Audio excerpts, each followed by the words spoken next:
dasar untuk membenci mereka. Selagi mereka tidak menyerang agama kita, kita tidak perlu melakukan pergerakan apapun ya. Kecuali ketika mereka sudah melanggar aturan pemerintah dengan mengkhianati negara kita, baru kita bisa jadi kali ini benar-benar kajian komparasi. Maksudnya adalah kita langsung memperbandingkan, langsung total memperbandingkan. Kenapa? Karena selama ini agama kita selalu diserang, dituduh, difitnah oleh teman-teman Kristiani, maka saya tidak mau sembarangan dan sembrono seperti mereka. Kipas. Saya mau yang nggak on cam turunkan aja. Ya harus on cam malam ini, karena ini malam minggu ya. Iya, yang nggak on cam turunkan aja. Dia udah pakai daster katanya. Jangan kayak gitu kali ya. Nggak mau tahu. Dia udah pakai daster. Nggak mau tahu. Maluin. Masa pakai daster mau tampil? Ya gantilah, aku aja pakai baju. Kami semua pada ganti baju. Ini apa ini, ada siapa yang mau Malam minggu, menikah dengan Yesus? malam minggu kita ini mau menikah. mengguncang gereja. Malam minggu ini kita spesial mengguncang gereja, Bunda. Jadi kita harus cantik malam ini sebagai penginjil wati, kita harus cantik. Kita nggak boleh jelek. Aku Kita harus umat ke Kapsalon dulu. umat Uni, Islam ke itu Kapsalon. harus indah. Umat Islam itu harus indah dan harus cantik. Kenapa?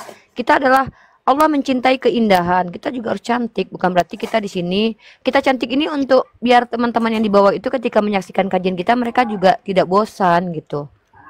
Gitu. Sebagai guru kalau dosen itu kan diwajibkan untuk berpenampilan menarik supaya menarik perhatian dalam menyampaikan hujah atau argumen. Oke. Kak Esti, tema yang pertama kita relate ya. Bentar Kak Esti ya. Tema yang pertama itu Kak Esti adalah Kristen agama penjajah ya. Saya akan membuktikan bahwa Kristen adalah agama penjajah. Agama penjajah. Yang kedua adalah agama lendir. Nanti ya satu-satu dulu ya Kak.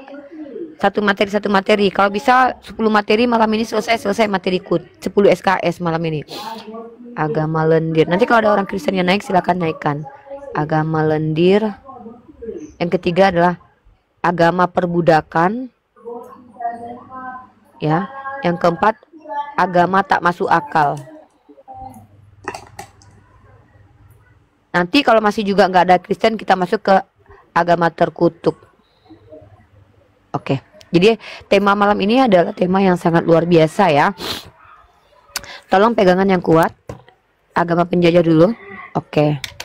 Saya langsung saja ke poin penting saya. Baik, bismillahirrahmanirrahim. Oke, sebelumnya dulu, maaf Ripah. Oke, yang 175 jangan lupa saksikan di YouTube. Aku juga disiarkan di YouTube Baluap TV, nama YouTube-nya ya, Baluap TV. Jangan lupa subscribe, like dan komen Baluap TV ya, Baluap TV. Subscribe, like dan komen di YouTube aku. Oke, lanjut Ripah. Oke. Buat Baluap TV, selamat malam buat subscriber Baluap TV, semoga sehat-sehat selalu. Hari ini kita kajian full komparasi ya, betul-betul komparasi. Dan saya di sini sekali lagi saya nyatakan ini bukan tendensius saya karena saya tidak punya masalah pribadi dengan orang Kristen, tapi karena kita sudah berada dalam zona diskusi lintas agama di mana ilmu harus tetap dikedepankan, informasi harus tetap disampaikan, dan saya hanya mampu membuktikan bahwa agama Kristen adalah agama penjajah. Saya akan sesuai dengan definisi nanti, maka saya akan membawakan definisi kepada kalian. Oke, kita hadirkan dulu data-data. Bentar ya. Bentar. Oke, ini kok ada yang guncang pula kabelnya. Duh, bentar Kak Esti. Mana ini pula? Apa namanya ini? Blokir permanen nomor berapa ini? Kalau nggak salah 2. Blokir permanen 2 ya, oke. Iya. Oke, aku rekam aja. Buat teman-teman ya yang sedang menyaksikan acara ini, kami adalah orang-orang, kami pendebat, kami pendiskusi, maka memang kapasitas kami adalah mendebat dan mendiskusikan. Ya, ingat kami adalah pendebat dan pendiskusi. Di antara kami ada yang mu'alaf, 2 orang wanita mu'alaf, dan kami berdua, saya dengan Bunda Rahma adalah Muslim dari lahir. Kami berasal dari padepokan yang sama dengan Bang Zuma, di mana kami adalah orang-orang yang mencoba membentengi akidah umat Islam. Ya, mencoba membentengi akidah umat Islam dari misi-misi pemurtatan, dari misi penyimpangan, dari misi-misi para serigala berbulu domba, di mana teman-teman sudah tahu bahwa kristenisasi itu bukan hoax, bukan sesuatu yang diada-adakan, tetapi betul-betul sesuatu yang benar-benar ada, dan kristenisasi adalah sesuatu yang memang harus kita bentengi supaya saudara-saudara kita tidak terjebak dalam pemurtatan, ya, baik dalam pemurtatan dengan cara pedang asli dan pedang tumpul yang selalu dipakai dalam misi seperti yang tadi terbongkar di room saya, apa dengan cara memacari atau menikahi perempuan untuk dijadikan berbeda keyakinan dengan kita. Pada akhirnya mereka diajak untuk murtad. Oke, sebelum saya masuk ke dalam agama penjajah, saya mau menjelaskan dulu proposisi. Standing point saya adalah saya mau memasukkan definisi agama penjajah. Dengar ya, teman-teman harus bisa membedakan antara penjajah dengan agama penjajah. Penjajah ini nomina, kata benda kepada pelaku, ya. Penjajahan adalah peristiwa atau pekerjaan di mana terjadi berlangsungnya kejadian jajah menjajah. Penjajah ini merujuk kepada oknum pelaku penjajahan tersebut. Nah, kalau kita masuk ke ranah KBBI, teman-teman boleh di cross check sendiri. Penjajah ini pelakunya bisa oknum. Penjajah ini pelakunya bisa juga komunal, personal dan komunal maksud saya. Nah, kalau seandainya penjajah ini kita masukkan ke ranah diskusi lintas agama, maka kita akan mempertanyakan agama apa yang bisa dikatakan sebagai agama penjajah. Nah, maka saya kenapa hanya membandingkan Kristen? Karena saya lebih spesifiknya adalah belajar kristologi tentang Kristus, tentang Yesus, dan qadarallahnya selama ini yang selalu mengkritisi agama Islam itu adalah dari pihak Kristen. Dimulai di abad ke-7 lahir seorang waktu itu dia berada di bawah kekhalifahan dan dia adalah petinggi sebuah daerah waktu itu, entah bupati entah apa jabatannya, bernama Yohanes Damaskus.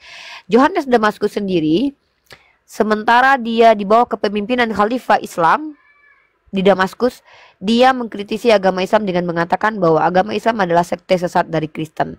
Bahkan tendensiusnya Yohanes Damaskus mengatakan batu Hajar Aswad adalah kepala Dewi Aphrodite, dan juga mengatakan bahwa Nabi Muhammad atau Islam ini adalah agama yang salah kaprah.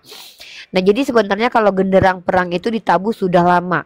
Tetapi kita umat Islam terlalu terlambat mempelajari kristologi. Alhamdulillah qadarullah, Allah hadirkan Bang Zuma dan Pak Sugi dan teman-teman apologet. Pada malam kali ini, karena kita sudah berada di zone apologetika, di mana kita mendialektikakan apa yang dimaksud dengan agama penjajah. Saya coba definisikan dulu. Ada dua kata teman-teman harus pisahkan. Yang pertama adalah penjajah dan juga perang. Penjajah artinya adalah mereka-mereka yang menjajah, mengambil, mereka berusaha menduduki, ya, negara kita Indonesia yang tadinya merdeka kemudian dijajah oleh VOC, Spanyol dan Portugis. Mereka ingin kuasai baik sumber daya alam dan juga sumber daya manusianya. Artinya penjajah adalah upaya menguasai sebuah negeri. Yang saya maksud kali ini adalah sebuah negeri dengan tujuan dan maksud tertentu untuk menaklukkan dan mendudukkan negeri itu. Maka apa kaitannya dengan agama? Nah, agama dari kata a tidak gamma kacau atau a tidak gam berpindah adalah sesuatu yang membuat orang tidak kacau, aturan-aturan yang harusnya dimiliki oleh seseorang yang datang dari orang tuanya. Dia tidak berpindah atau diwariskan. Inilah agama, keyakinan dan keimanan. Maka apa kaitan agama dengan penjajah? Di sini saya mau mengatakan Kristen agama penjajah artinya beberapa terminologi nanti. Pertama, Kristen agama para penjajah itu masuk. Kenapa? Para penjajah mayoritas agamanya Kristen. Kita bicara secara konteks konsensus terbanyak. Bukan konsensus. Presentasi terbesar. Para penjajah rata-rata agamanya Kristen. Itu fix. Itu tidak bisa kalian bantah. Nah, kemudian kalau kita telusuri lagi bahwa agama Kristen mengajarkan penjajahan.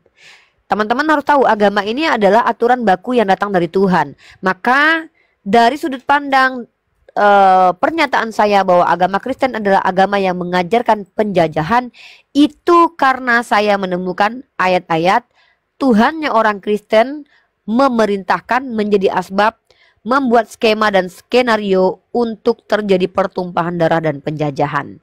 Sebelum saya masuk ke agama Kristen, saya akan menjelaskan agama Islam tidak diizinkan menjajah.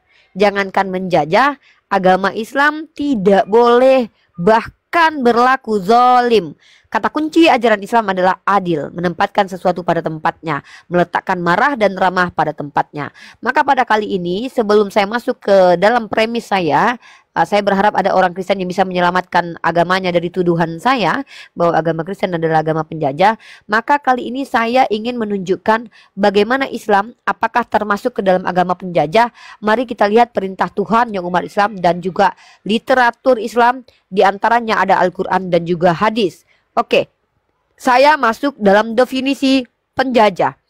Penjajah menduduki, merampas, merampok, menguasai. Maka Islam tidak pernah bisa kalian temukan dalilnya Islam diperintahkan untuk menduduki suatu tempat untuk memaksakan kehendaknya umat Islam. Ya, ajarannya silahkan kalian temukan. Kalau memang ada, saya akan jadikan sebagai masukan bagi kami umat Islam. Ternyata kami pun diajarkan menjajah.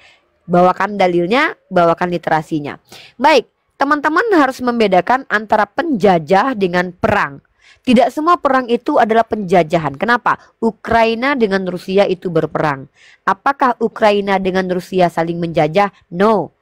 Ketika Rusia menyerang Ukraina, Ukraina berperang melawan penjajah. Artinya dia tidak untuk menjajah, tapi berperang melawan penjajah. Nah, mari kita bahas terkait tentang perang. Ini ada kaitan dengan penjajah, karena rata-rata penjajahan dilakukan dengan peperangan, memerangi. Kita masuk dalam ranah Islam. Perang, kata-kata perang dalam Al-Quran itu dari kata qatala, yang secara eksplisit artinya adalah menghilangkan nyawa. Dan teman-teman juga harus tahu kata jahada, jihad, itu juga ada erat kaitannya dengan perang. Tapi tidak semua jihad harus berperang, tapi perang, semua perang bukan berarti jihad. Karena jihad fisabilillah adalah peperangan yang karena izin Allah. Maka teman-teman, saya akan memberikan satu dalil, Masya Allah, ketika baginda Rasulullah Muhammad pertama kali menjadi seorang Rasul dan Nabi, beliau itu tidak ada perintah untuk berperang. Beliau diperintahkan untuk wahai, dalam surah Al-Muddatsir, wahyu kedua, diperintahkan kepada beliau, wahai manusia yang berselimut, sampaikan. Pertama Rasulullah turun firman kepada beliau adalah apa? Iqra bismi rabbikal ladzi khalaq. Pertama Rasulullah diajarkan untuk melafazkan menggunakan nama asma Allah. Lalu kemudian apa? Setelah itu wahyu kedua turun surah Al-Muddatsir, Rasulullah diperintahkan untuk menyampaikan apa yang telah ada pada beliau. Kemudian teman-teman, ketika Rasulullah menyampaikan Islam, apa yang terjadi? Seperti biasa, sunnatullah berjalan. Baik di zaman Musa, baik di zaman Nabi Isa, baik di zaman Nabi Ibrahim alaihi salam, yang namanya Nabi pasti akan ditentang. Bahkan ini pun termaktub dalam kitab sucinya orang Kristen, tidak ada Nabi yang disukai di tempatnya, di tempat kelahirannya. Kenapa? Pasti akan ada iri dengki, kebencian dari orang-orang yang tidak benar, karena Nabi ini mengajarkan kebenaran. Maka pada akhirnya apa? Baginda Rasulullah Muhammad SAW itu diserang, dilempar dengan kotoran, dihujat, dicaci maki, difitnah, tapi belum ada turun perintah untuk berperang. Bahkan Rasulullah SAW itu ketika diberikan perintah untuk izin atau untuk berperang ini ada beliau berada di Madinah. Makanya surah ini termasuk surah Madaniyah. Nah, jadi kurang lebih beberapa tahun baginda Rasulullah Muhammad SAW itu masih mengajarkan Islam dengan cara sembunyi-sembunyi, kemudian terang-terangan dengan cara berhujjah. Seperti yang kita lakukan ini, menyeru untuk ila sabili rabbika bil hikmah kita. Nah, lalu kita lanjut teman-teman. Dalam kata bahasa Arabnya, berperang ini identik dengan kata jihad, jahada, yujahidu. Maka jihad ini bukan hanya berperang, tetapi juga segala sesuatu yang dilakukan dengan sungguh-sungguh. Saya belajar dengan sungguh-sungguh karena Allah, ingin membela agama Allah, saya termasuk jihad. Kak Hesti pergi bekerja, keluar dari rumah mencari nafkah, sungguh-sungguh karena Allah, ini termasuk sebagai orang-orang yang jihad fisabilillah. Kak Nora belajar menuntut ilmu Islam itu pun termasuk jihad fisabilillah. Maka jihad bukan hanya sekedar berperang, tapi yang namanya perang di jalan Allah sama dengan jihad fisabilillah. Oke, lanjut. Prolog saya sedikit ini tentang agama kita dulu.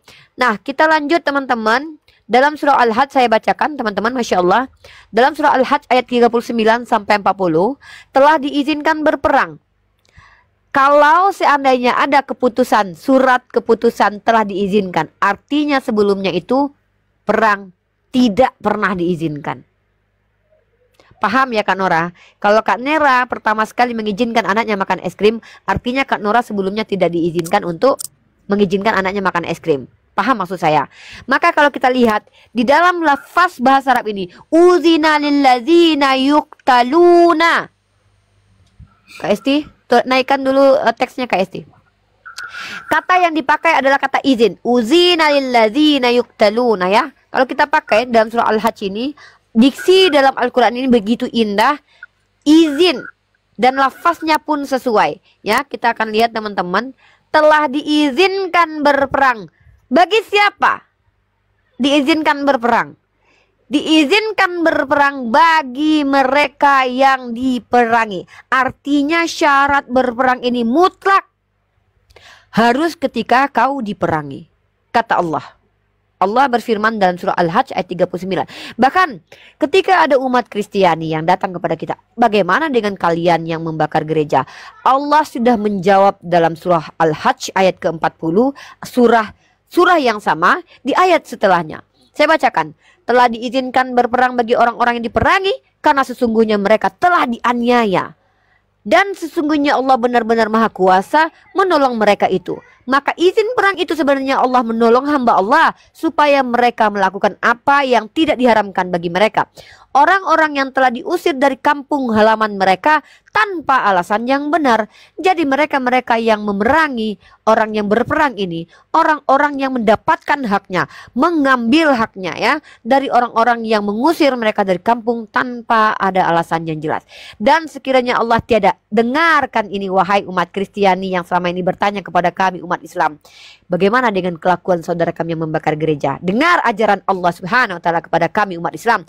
Dan sekiranya Allah tiada menolak keganasan sebagian manusia dengan sebagian yang lain, tentulah telah dirobohkan biara-biara Nasrani, gereja-gereja, rumah-rumah ibadah orang Yahudi dan masjid-masjid yang di dalamnya banyak disebut nama Allah. Sesungguhnya Allah pasti menolong orang yang menolong agamanya. Sesungguhnya Allah benar-benar maha kuasa lagi maha perkasa. Artinya ketika ada orang yang membakar gereja, membom gereja, itu dipastikan bukan mengikuti ajaran Allah Subhanahu wa taala.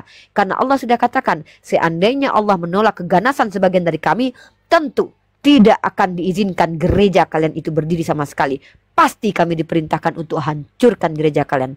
Tapi ingat, Allah saya berkata, tidak ada seperti itu. Karena Allah kami memerintahkan kami berperang kalau kami diperangi. Itu poin saya ya.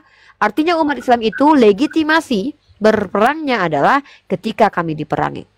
Lanjut teman-teman. Ya, saya akan sampaikan. Dan ternyata konteks berperang di sini, maka saya akan sampaikan ayat surah Al-Baqarah yang sering dibawa oleh umat Kristiani. Bang Yuan Print, tolong di-mute dulu. Dalam surah 193 teman-teman. Dan perangilah mereka itu sehingga tidak ada lagi fitnah. Ya, sehingga tidak ada fitnah lagi, ketaatan hanya semata-mata untuk Allah. Teman-teman harus ingat, ketika Nabi Muhammad sedang berperang, tentu ayat yang turun bukan ayat tampar pipi kiri kasih kanan. Bagaimana mungkin ketika umat Islam sedang berperang, tiba-tiba turun ayat memerintahkan apabila pipi kirimu ditampar kasih yang kanan. Hei, Tuhan kami bukan Tuhan yang bodoh ya.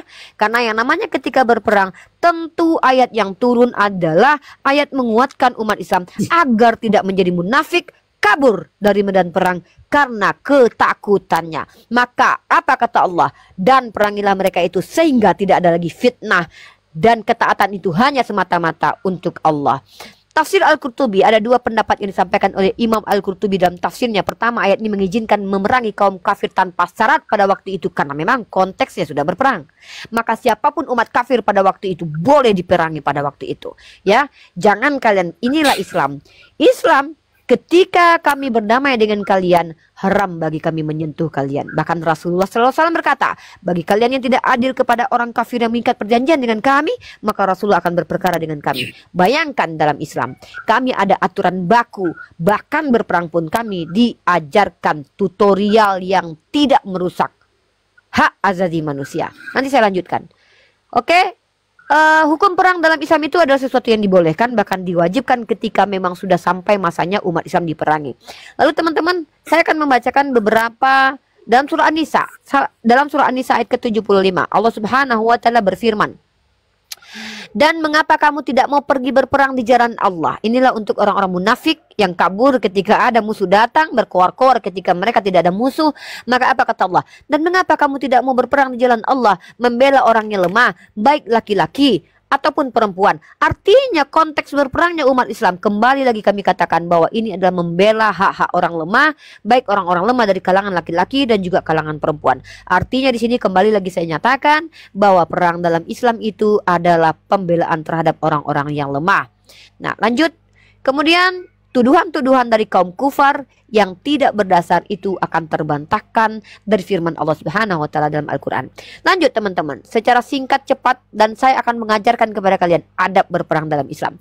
Alasan berperang adalah harus karena diperangi dalam surah Al-Had 39-40. Kedua, berperang untuk membela orang-orang lemah termaktub dalam surah An-Nisa 75. Jangan membunuh anak-anak dalam hadis Sahih Muslim nomor 3261.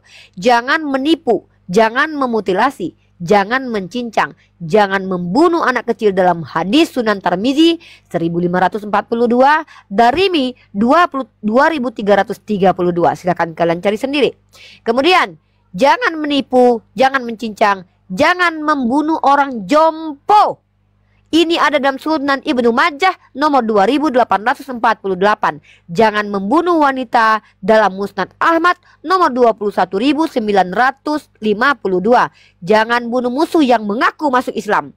Bahkan ada riwayat ketika seorang sahabat tangannya telah tertebas, dia putus tangannya ketika musuh sedang terpojok, dia ingin membunuh. Lalu apa kata musuh tersebut? Aku beriman kepada Allah. Entah itu dusta, entah itu jujur. Kata Rasulullah, bolehkah saya membunuhnya? Kata sahabat, kata Rasulullah, jangan kau bunuh. Kenapa? Kau pun dulu begitu. Artinya ketika lawan sudah mengucapkan saya beriman kepada Allah, walaupun tangan kita sudah dipotong, tidak diizinkan kita membunuhnya. Masya Allah, begitulah Islam, adab Islam. Lalu jangan menakut-nakuti. Ini ada dalam riwayat Abu Bakar Siddiq yang dilarang untuk menakut-nakuti ketika hendak berperang. Dan bagaimana dengan ajaran teman-teman Kristen? Saya akan tunjukkan kepada teman-teman. Sebelumnya saya masih ingin memamerkan ajaran Islam. Saya ingin mengajak kalian berpikir, inilah ajaran yang sesungguhnya, di mana ajaran ini mengatur ketika konteksnya manusia sedang diperangi dengan adab yang datang dari langit. Mustahil ini datang dari manusia biasa seperti Nabi Muhammad SAW. Siapa beliau? Beliau bukan ahli politik, beliau bukan orang akademisi, bukan panglima perang sebelum beliau menjadi panglima perang, tapi beliau adalah seorang manusia yang ummi yang mengajarkan tata cara perang seperti ini. Bagaimana mungkin ini datang dari manusia biasa? Ini datang dari Allah Subhanahu wa taala. Oke, kita akan ungkapkan secara peperangan dalam Islam. Perang pertama yang dialami oleh Nabi Muhammad SAW adalah perang Badar. Di mana pada perang Badar ini teman-teman, peristiwa ini terjadi karena umat Islam ingin mengambil kembali harta yang sudah dirampok oleh Bani Quraisy dan ingin mempertahankan keislaman mereka. Maka ketika mereka ingin mengambil hak-hak mereka yang diambil oleh kaum Quraisy, Nabi Muhammad SAW berperang melawan kaum Quraisy dan jumlah mereka pada waktu itu hanya 300 orang, sementara musuh ada 1000 orang. Pada waktu ini malaikat Ridwan pun turun membantu baginda Rasulullah Muhammad SAW. Jadi kalau kita lihat teman-teman, dampak perang Badar ini sangat mengukuhkan kedudukan baginda Rasulullah Muhammad dan juga mengukuhkan kedudukan umat Islam. Kemenangan pasukan muslim ini adalah sesuatu yang di luar nurul, karena 300 orang melawan 1000 orang. Tapi ingat, karena baginda bersama Allah, beliau dilindungi dan beliau bersama malaikat. Beda dengan Tuhannya teman Kristen yang bahkan Tuhannya sendiri ikut berperang. Nanti saya kasih datanya. Oke? Tuhan kita tidak perlu turut berperang untuk membela satu manusia. Kalau memang Tuhan itu bisa berperang melawan makhluknya, kenapa harusnya Tuhan tidak melawan iblis saja, ya kan? Ya, inilah teman-teman tentang perang. Nanti akan ada perang Uhud dan perang lainnya. Kalian akan bisa mendapatkan informasi ini di buku saya yang akan rilis, insya Allah, doakan secepatnya. Karena saya masih project buku ini masih belum selesai. Di dalamnya ada beberapa macam perang dan juga definisi-definisi perang dan segala macam tentang peperangan. Oke, lanjut teman-teman. Kalau cuman ceramah saja. Memang di sini tempat edukasi, brother. Silakan Anda Oh. nanti bertanya. Nah, itulah konteks perang dalam Islam. Kita masuk ke agama Kristen, ya. Saya akan tunjukkan dalil-dalil yang mencengangkan kalian, yang membuat kalian akan miris untuk memikirkan ini, bahwa tidak mungkin ini datang dari Tuhan. Ya, kalau saya mengatakan, ya, saya akan menunjukkan bagaimana konteks peperangan iman Kristiani. Tuhannya orang Kristen adalah ajaran di mana bahkan mereka Tuhannya orang Kristen memerintahkan untuk menumpas anak-anak, membunuhi orang yang tidak bersalah. Mari kita lihat bagaimana saya mengatakan bahwa Kristen adalah agama penjajah. Saya akan tunjukkan dalilnya. Mungkin Kak Esti, persilakan dulu teman-teman Kristen bertanya tentang agama Islam sebelum saya masuk ke agama Kristen, Kak Esti. Silakan, Kak Esti. Masya Allah, cantiknya Bunda Rahma. Subhanallah.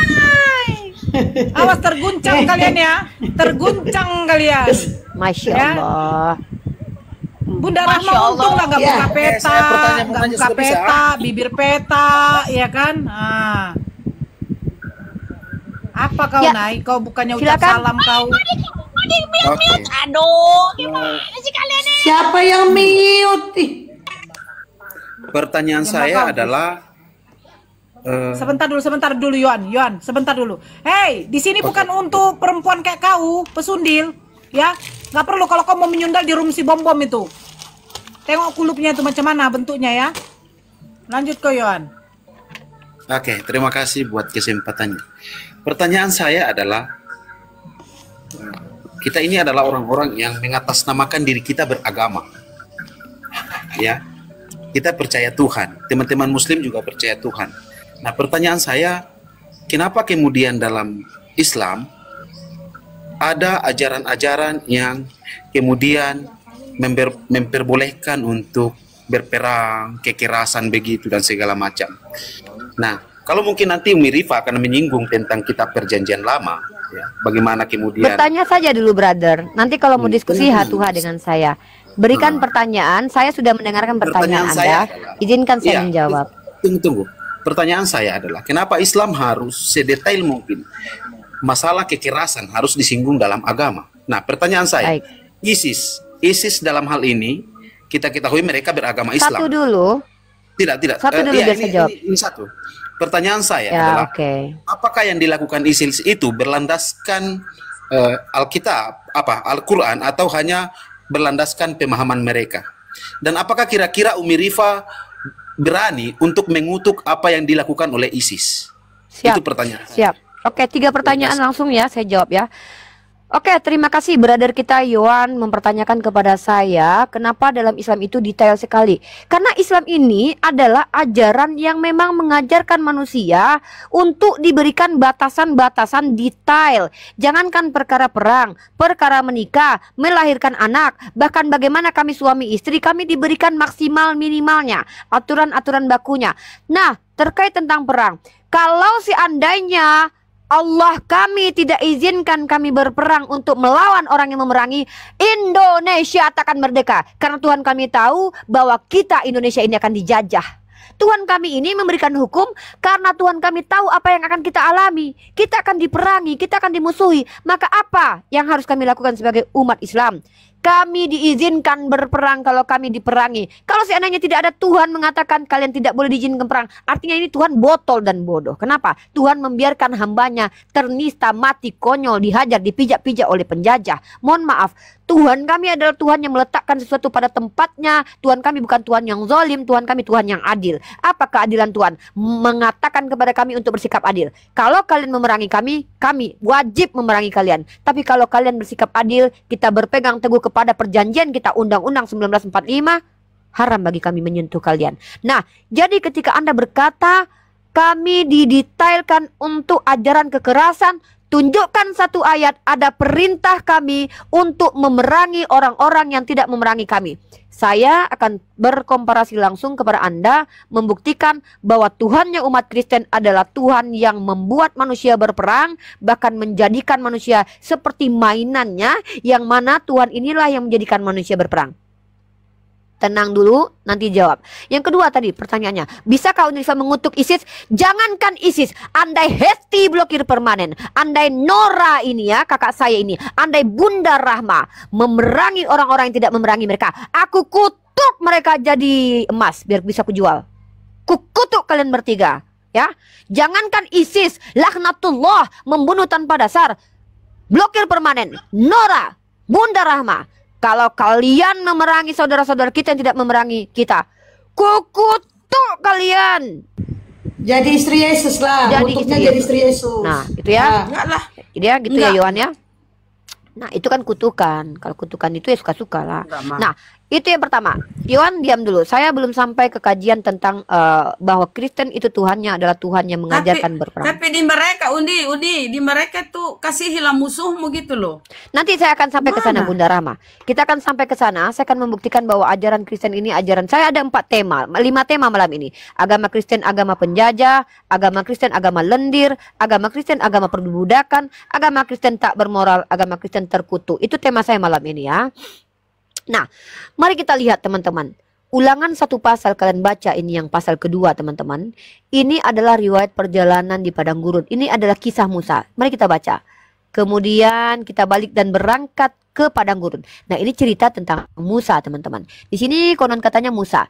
Lalu ternyata teman-teman, seperjalanan orang Israel ini, Tuhan selalu berfirman kepada mereka. Mari kita baca firman Tuhan.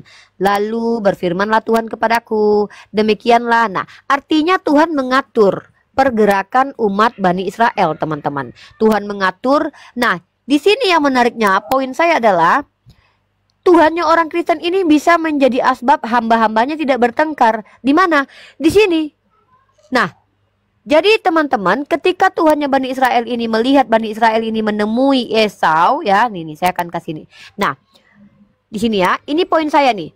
Tetapi Tuhan telah memusnahkan mereka dari hadapan Bani Amon. Jadi ada Bani yang telah dimusnahkan Tuhan, sehingga orang-orang ini menduduki daerah mereka dan menetap di sana menggantikan mereka. Seperti yang dilakukan Tuhan bagi Bani Esau yang diam di Seir ketika ia memusnahkan orang Hori dari hadapan mereka, sehingga mereka menduduki daerah orang Hori itu dan menetap di sana. Jadi Tuhan yang memberikan satu daerah untuk dimusnahkan oleh satu suku ya. Artinya Tuhannya yang memberikan. Nah, juga orang Awi yang diam di kampung-kampung orang Gaza. Jadi kalau kita lihat di sini teman-teman, ayat ini menunjukkan Esau. Bentar ya, ini nih poin saya di sini. Nih, pertamanya Tuhan melarang, ya. Mana dia nih, Tuhan dengan sumpah kepada dan mana nih berkemanakan? Bentar ya, bentar ya Kak Estia di sini mana tadi tuh? Ini nih dia. Berfirmanlah Tuhan kepadaku, pada hari ini engkau berjalan melintasi perbatasan Moab. Ini Tuhannya bisa nih, pinter nih Kak Esti sama Kak Nora sama Bunda Rama ya. Tuhannya sebenarnya pinter. Tuhan itu bisa menghindari perpecahan. Di sini Tuhan bilang sama Bani Israel, maka engkau sampai ke dekat Bani Amon, janganlah melawan mereka. Artinya bisa kan Tuhan melarang Kak Esti? Bisa kan? Janganlah melawan mereka dan janganlah menyerang mereka, sebab aku tidak akan memberikan kepadamu apapun dari negeri Bani Amon itu menjadi milikmu. Artinya Tuhannya bisa turun-turun bilang jangan kalian melawan mereka. Bisa membuat perdamaian Tuhannya sebenarnya. Tapi ternyata teman-teman yang terjadi adalah apa yang terjadi? Tuhannya agak aneh gitu loh. Dia kalau nggak mau kasih suatu negara, dia nggak boleh serang. Tapi kalau dia pengen menghancurkan satu negara itu, dihabisi negara itu. Dengan cara apa? Bersiaplah kamu, berangkatlah dan seberanglah sungai Arnon. Ketahuilah, aku menyerahkan Sihon, Raja Heshbon orang Amori itu, beserta negerinya ke dalam tanganmu. Ini Tuhan yang adu domba manusia nih. Dikasih satu negara untuk dijajah.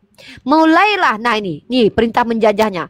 Mulailah menduduki negerinya dan seranglah Sihon. Tuh, pada hari ini aku mulai mendatangkan ke atas bangsa-bangsa di seluruh kolong langit keseganan dan ketakutan terhadap kamu, sehingga mereka menggigil dan gemetar karena engkau. Tuhan sendiri membuat bangsa-bangsa takut. Dalam Islam tadi apa salah satu persyaratan berperang? Tidak boleh menakut-nakuti. Tapi di sini Tuhan sendiri yang menakut-nakuti manusia. Parah kawan, ngeri kawan, ngeri ya. Itu belum apa-apa, masih prolog. Lalu, riwayat peperangan melawan Sihon. Ini ya, baca ini teman-teman. Kenapa Tuhan versi manusia menurut Kristen lebih baik? Karena memang manusia lebih bermoral daripada Tuhan. Coba saya buktikan. Kemudian aku menyuruh utusan dari padang gurun. Ini Musa teman-teman. Musa ini menyuruh membuat perdamaian. Kemudian aku menyuruh utusan dari padang gurun Kademot kepada Raja Sihon, Raja Heshbon, menyampaikan pesan perdamaian. Nah, si Musa ingin berdamai Kak Esti, Bunda Rahma, sama Kak Nora. Nabi Musa pengen berdamai. Dibuatlah surat perdamaian, minta izin Nabi Musa, Bunda Rama sama Kak Esti. Apa bunyi izinnya itu? Izinkanlah aku berjalan melalui negerimu. Aku akan tetap berjalan mengikuti jalan raya dengan tidak menyimpang ke kanan dan ke kiri. Juallah makanan kepadaku dengan bayaran uang supaya aku dapat makan, dan berikanlah air kepadaku ganti uang supaya aku dapat minum. Minta tolong ini Nabi Musa nih. Hanya izinkanlah aku lewat dengan berjalan kaki seperti yang diperbuat kepadaku oleh Bani Esau yang diam di Seir, dan oleh orang Moab yang diam di air. Jadi orang Bani Esau dan Moab ini tidak mengganggu Bani Israel, ya kan? Jadi Musa minta tolong sampai aku menyeberangi sungai Yordan, pergi ke negeri yang diberikan kepada kami oleh Tuhan Allah kami. Kan Kak baik ini Musa kan Kak Esti? Bunda Rama baik kan Musa? Iya, tapi apa baik. yang terjadi? Apa yang terjadi? Kalian perhatikan baik-baik. Tetapi Sihon Raja Heshbon tidak mau memberi kita berjalan melalui daerahnya. Tahu kalian kenapa?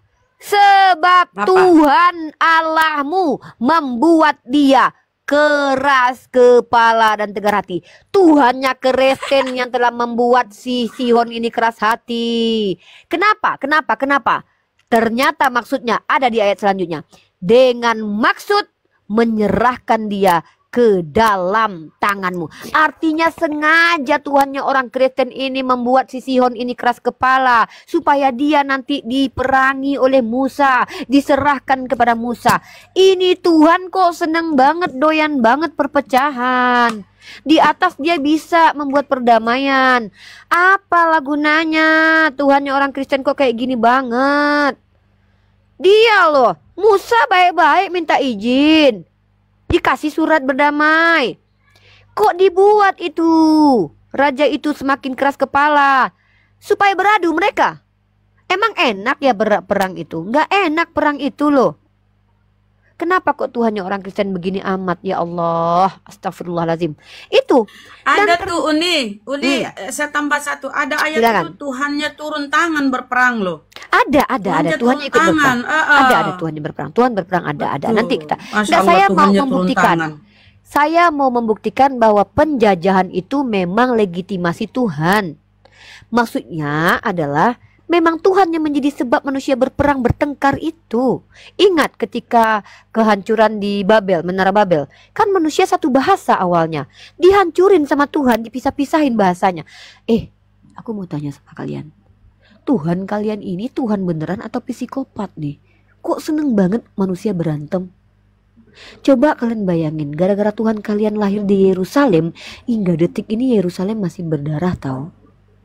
Bisa nggak sih Tuhan kalian bikin damai? Nggak bisa. Suka banget dengan pertumpahan darah. Seneng banget manusia terhina dan ternikah. Tuhannya ini loh, ini tidak bisa dipegang kata-katanya, kadang baik, kadang jahat. Cukup Ripa, cukup. Kadang- Kamu udah terlalu banyak berkata-kata tentang Tuhan kami gitu. Iya, Tuhan kalian kejam sekali. Silakan. Assalamualaikum Bunda Uni Ripa, Bunda Rahma. Assalamualaikum warahmatullahi wabarakatuh. Silakan Makanya saya kenapa menyimak. di perjanjian baru itu Tuhannya bertobat, dibaptis. Ya kan perjanjian Ya. lama dia jahat. Gitu ya, Silakan Uni? cowok JHT. Iya, jadi gini, argumen saya begini Bunda Rama. Di dalam perjanjian lama, sebelum Tuhannya orang Kristen menyamar menjadi manusia, cosplay jadi manusia, inkarnasi jadi manusia, Tuhannya sangat kejam, bahkan marah, berapi-api, baperan banget. Ketika ada seorang bernama Uza, itu tidak sengaja memegang tabut Tuhan, itu dibunuh Tuhan dengan sangat dahsyat. Akan mengambil punya Tuhan itu dibakar dengan anak-anaknya. Tuhannya pemarah sekali ya. Tapi ketika dia menyamar jadi manusia, dia mengajarkan untuk mengasihi penjajah dengan cara apa? Kasihi musuhmu, patuhlah kepada pemerintahan karena semua pemerintahan dari Tuhan, patuhlah kepada majikan yang bukan hanya baik tapi juga bengis dalam 1 Petrus pasal 2 nomor 18, Efesus. Ya Allah ya Rahman, kenapa Tuhan kalian seperti ini? Coba brotherku jelaskan esensi Tuhan Anda, apakah memang ini adalah Tuhan atau jangan-jangan ini hantu? Coba dijelaskan atau bertanyalah kepada saya atau silahkan jelaskan ini Tuhan atau hantu. Terima kasih.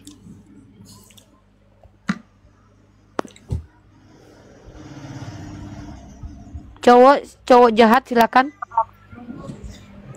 Saya tidak sependapat dengan mirip Pak ya kalau Boleh tidak sependapat.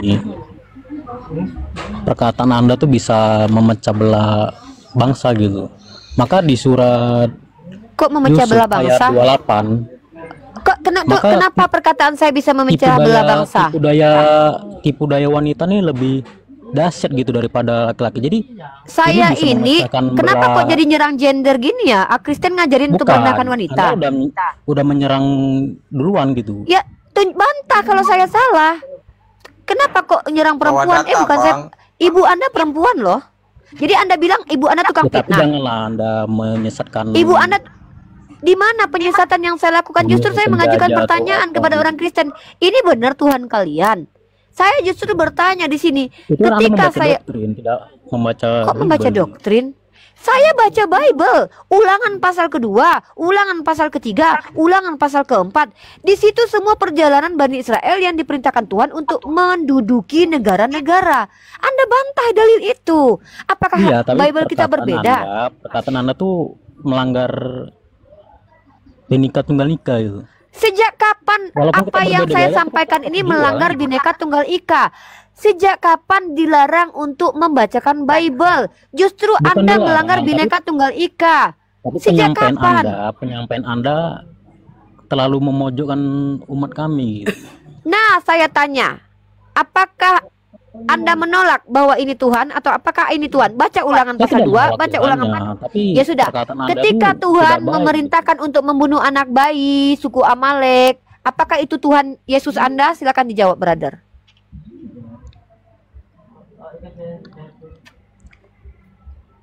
Pembunuhan anak bayi? Iya. Oh, dalam Yesaya pasal 21 nomor 14. Anda tidak tahu kak ayat itu? Astagfirullahalazim. Aduh brotherku, besok-besok belajar lagi ya.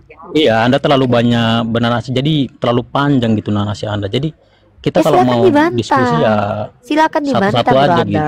Loh, saya menunjukkan bahwa agama Kristen ajaran penjajah. Saya sudah tunjukkan Tuhan Anda untuk menjajah. Perkataan Anda ini. Saya bertanggung jawab. Silakan rekam, bawa ke kantor polisi. Katakan ke kantor polisi kalau saya memfitnah. Tapi Anda siapkan data Anda. Kalau seandainya Anda terbukti salah, saya akan menuntut Anda balik ya. Enggak, Anda bisa merusak, membelah bangsa gitu. Kalau Anda perkataan Anda seperti ini. Buktinya benar kita, kan? Walaupun kita berbeda-beda kan, tetap kita damai-damai aja. Kenapa Anda marah saya membukakan fakta? Bukan marah, tetapi saya meluruskan biar tidak terjadi konflik. Gitu. Itu data. Perkataan Anda ini bisa membuat emosi umat gitu.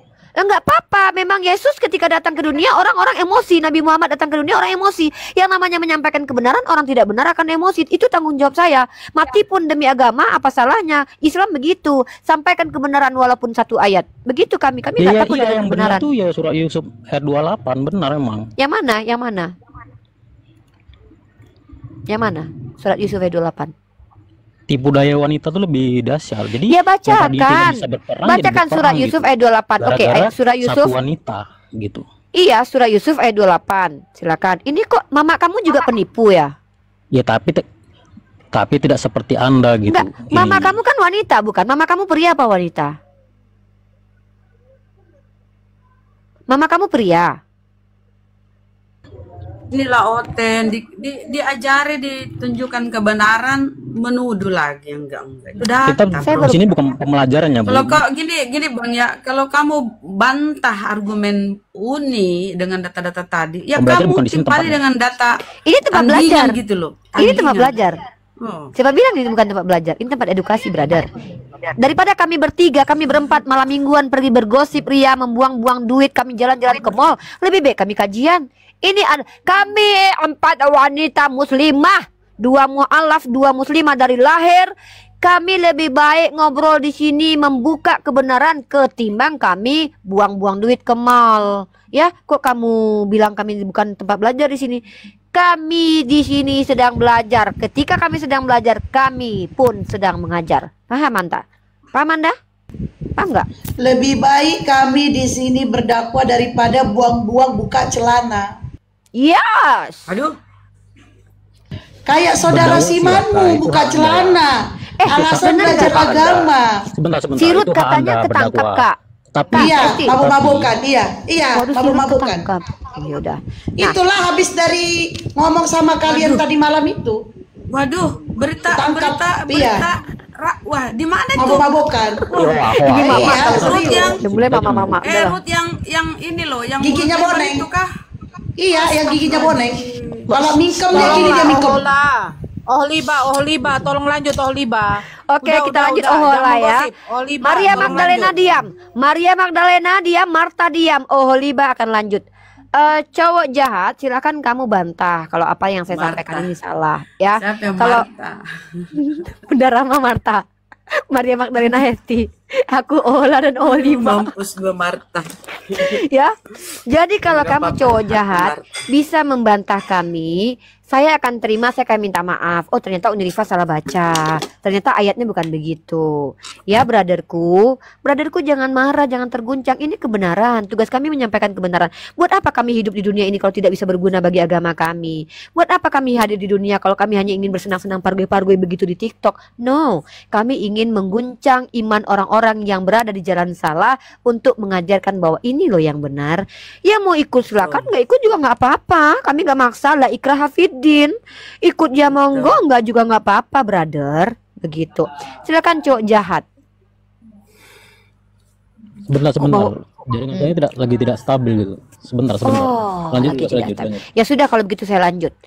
Baik, kita lanjutkan kajian kita malam ini ya. Kalau di iman Kristiani, wanita tidak boleh berbicara di jemaat. Kalau dalam Islam, salah satu ulama besar umat Islam adalah istri Nabi kita Sayyidah Aisyah, yang mana dituduh sebagai korban pedofil, padahal beliau adalah ulama besar, meriwayatkan hampir 2000 hadis dan menjadi tempat bertanya para ulama. Bahkan Fatimah, pendiri salah satu fakultas ternama nomor 1 di dunia, adalah seorang muslimah. Itulah hebatnya Islam. Kita tidak terlarang menjadi scholar, kita tidak terlarang menjadi wanita karir. Yang dilarang kita menjadi pesundal. Tapi dalam iman Kristiani, pesundal adalah orang yang mengurapi kaki Yesus, menciumi kaki Yesus. Mwah. Pesundal masuk surga loh di Kristen. Yes, Maria Magdalena. pesundal lebih dulu masuk surga. Yes, mwah. Menciumi kaki Yesus adalah seorang pesundal. Mwah. Ya, oke lanjut. Astagfirullah. Oke, kita lanjut. Ya, kalau kita melihat teman-teman, berbahaya kalau seandainya Tuhannya teman-teman. Tunggu dulu. Tunggu dulu. Ini udah ketiga kalinya Ripa. Kau ikut-ikutan terus kok ya, Baluap. Apa? Warna baju. Ih, aku pink. Udah 3 kalinya nih, mana ada pink merah itu Baluap. Pink ini. Pink. Pink Fanta matanya. Masa pink itu? Untung Di aku sini nggak pakai- merah. Enggak. Untung aku nggak pakai baju merah hati kayak kau, Kak. Ih, sama-samanya kita. Aku pakai pink. Ya, Bunda itu merah. Lanjut. Ya. Mata kau jangan cempreng lente, nggak bisa Iya. membedakan merah dengan pink. Oke. Jadi kalau kita lihat teman-teman yang terjadi dalam kitab. Nah, jadi Tuhannya teman-teman Kristen kita di dalam perjanjian lama itu menjadi asbab orang berperang, bahkan ikut berperang, bahkan memerangi orang lain sampai turun-temurun. Suku Amalek itu diperangi turun-temurun, dalilnya ada teman-teman. Ketika dia berubah jadi manusia, apa yang dia lakukan? Dia ajarkan seluruh manusia untuk rela diperangi, untuk rela dizolimi, diajarkan tutorial menyiksa diri. Di mana ayatnya? Baca 1 Petrus pasal kedua nomor 18. Baik, ya. Ini agak lain ini Tuhannya orang-orang Kristen ya. Giliran waktu masih jadi roh, diajarkannya orang berperang. Giliran jadi manusia, diajarkannya orang supaya rela diperangi. Aduh, makanya aku bilang ajarannya orang Kristen ini tidak masuk akal. Kita baca. Unirifa melakukan komparasi besar-besaran karena mengcounter para penghujat Islam yang menuduh agama Islam tidak sesuai dengan fakta dan literasi ya. Dan kita menyingkap kebenaran yang ada yang tidak akan pernah kalian dapatkan di gereja manapun.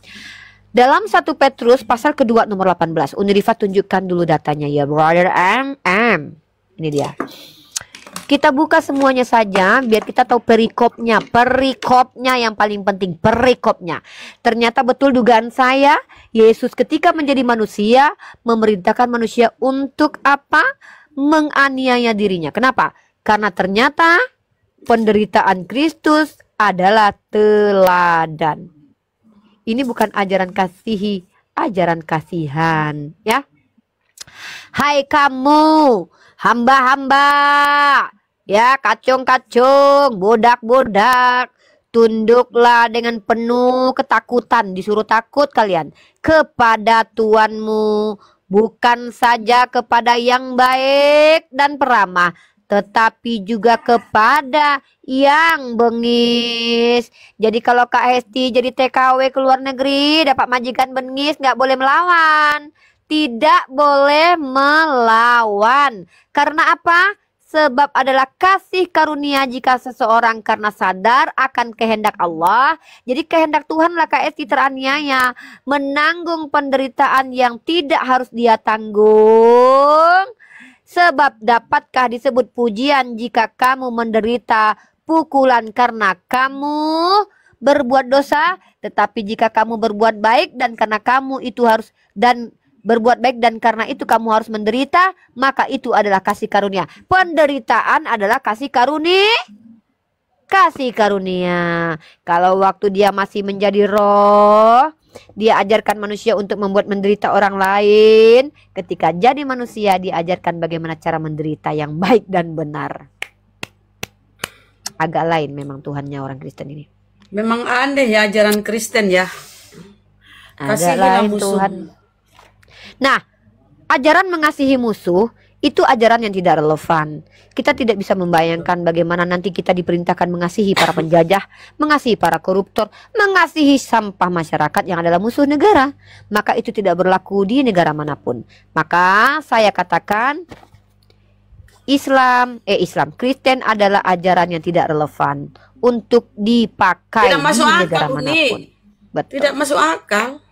Tuhan turun ke bumi, digebukin ciptaannya. Tidak kan? masuk akal bagi Anda.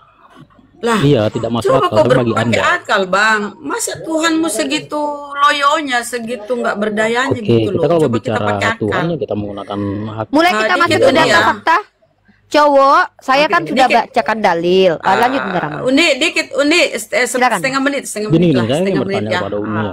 Saya ingin bertanya. Gini loh teman ya, Tuhan itu kan Maha Pencipta, bro. Dia yang pemilik surga neraka tuh. Dia pemilik, dia menciptakan. Nah, ketika dia yang harus mati untuk memasukkan kalian ke surganya, ini kenapa? Konyol toh. Dia pemilik, misalnya nih, saya pemilik rumah, ya kan? Ini rumah saya nih, kalian mau masuk ke rumahku, terus saya yang harus mati gitu. Diludahi, disiksa, dipaku. Di mana otakmu itu loh? Saya yang pemilik rumah. Tuhan itu pemilik segala sesuatunya. Dia menciptakan kita, dia pemilik manusia itu Tuhan, dia miliki kita. Dia berkuasa atas diri kita. Dia mematikan kita boleh kalau Tuhan mau. Bencana segala sesuatunya bisa diciptakan oleh Allah. Kenapa? Untuk mengampuni dosa kalian, dia harus mati. Coba kalian berpikir. Nggak masuk akal di agama kalian, nggak masuk, sumpah nggak masuk akal. Tuhan itu Maha Pencipta. Kalau dia yang harus mati konjol di atas tiang salib, dipaku, ditombak, terus di mana kemahakuasaannya? Ya kan? Di mana coba? Coba aku bilang gini ya, teman-teman Kristen, tolong berpikir pakai akal kalian, pakai akal. Jangan matikan akal. Jangan matikan akal. Sesuaikan pikiran Anda dengan ajaran Yesus. Yesus di Ibrani dia mengaku dia rasul dan imam. Di Ibrani 1:3 Yesus adalah rasul. Rasul apa? Utusan. Apa itu utusan? Siapa yang diutus Allah di Yohanes 3:34?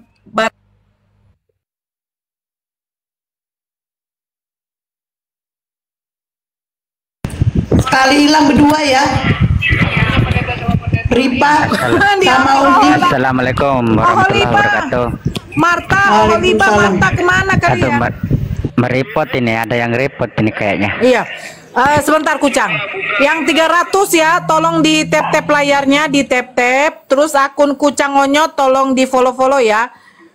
Ini saudara kita yang biasa membuka komal untuk room diskusi ya. Kucang Onyo tolong di follow-follow. Yang 300-400 tolong di follow-follow. Tolong di follow-follow. Tolong di follow-follow ya. Tap-tap layar ya, sambil tap-tap ya. Langsung hilang. Merepot Allah itu Akbar. Kandra. Iya. Teman-teman, tidak ada cadangan lagi. Saya buat 2 cadangan, 1 bisa buka. Kemarin itu ke Bennett dua-duanya ada 3 akunku habis gitu loh. Gara-gara oten itu. Tolong ya supaya bisa buka lagi gitu. Yang nge-report tidak ada. Kalian tidak tahu kalau TikTok ini milik orang siapa gitu. Halo, selamat malam. Lauman agama apa Lauman? Lauman? Ya, saya non-muslim alias Kristen. Oke, Nora, coba kalau Nora muslim itu jangan dinain banyak kali Nora. Kristen, agama Kristen dia.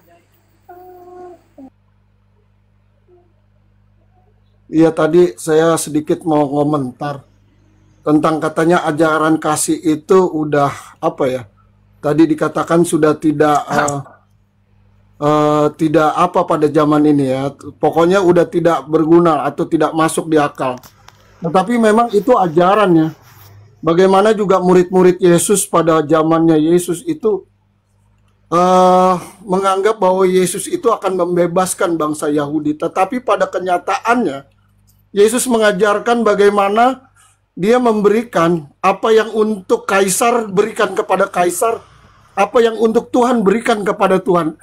Jadi memang murid-muridnya aja nggak menerima dan tidak dia anggap tidak masuk di akal gitu loh. Sementara Yesus yang mempunyai kuasa menghidupkan orang mati, mempunyai mujizat-mujizat, tetapi dia tidak pernah mengajarkan untuk melawan bangsa Romawi pada waktu itu yang telah menjajah bangsa Yahudi. Ini makanya Ya, siap. itu juga menjadi contoh kehidupan. Kalau dibilang pada masa ini ajaran kasih itu sudah tidak sudah tidak masuk di akal. Ini makanya saya juga bingung gitu loh.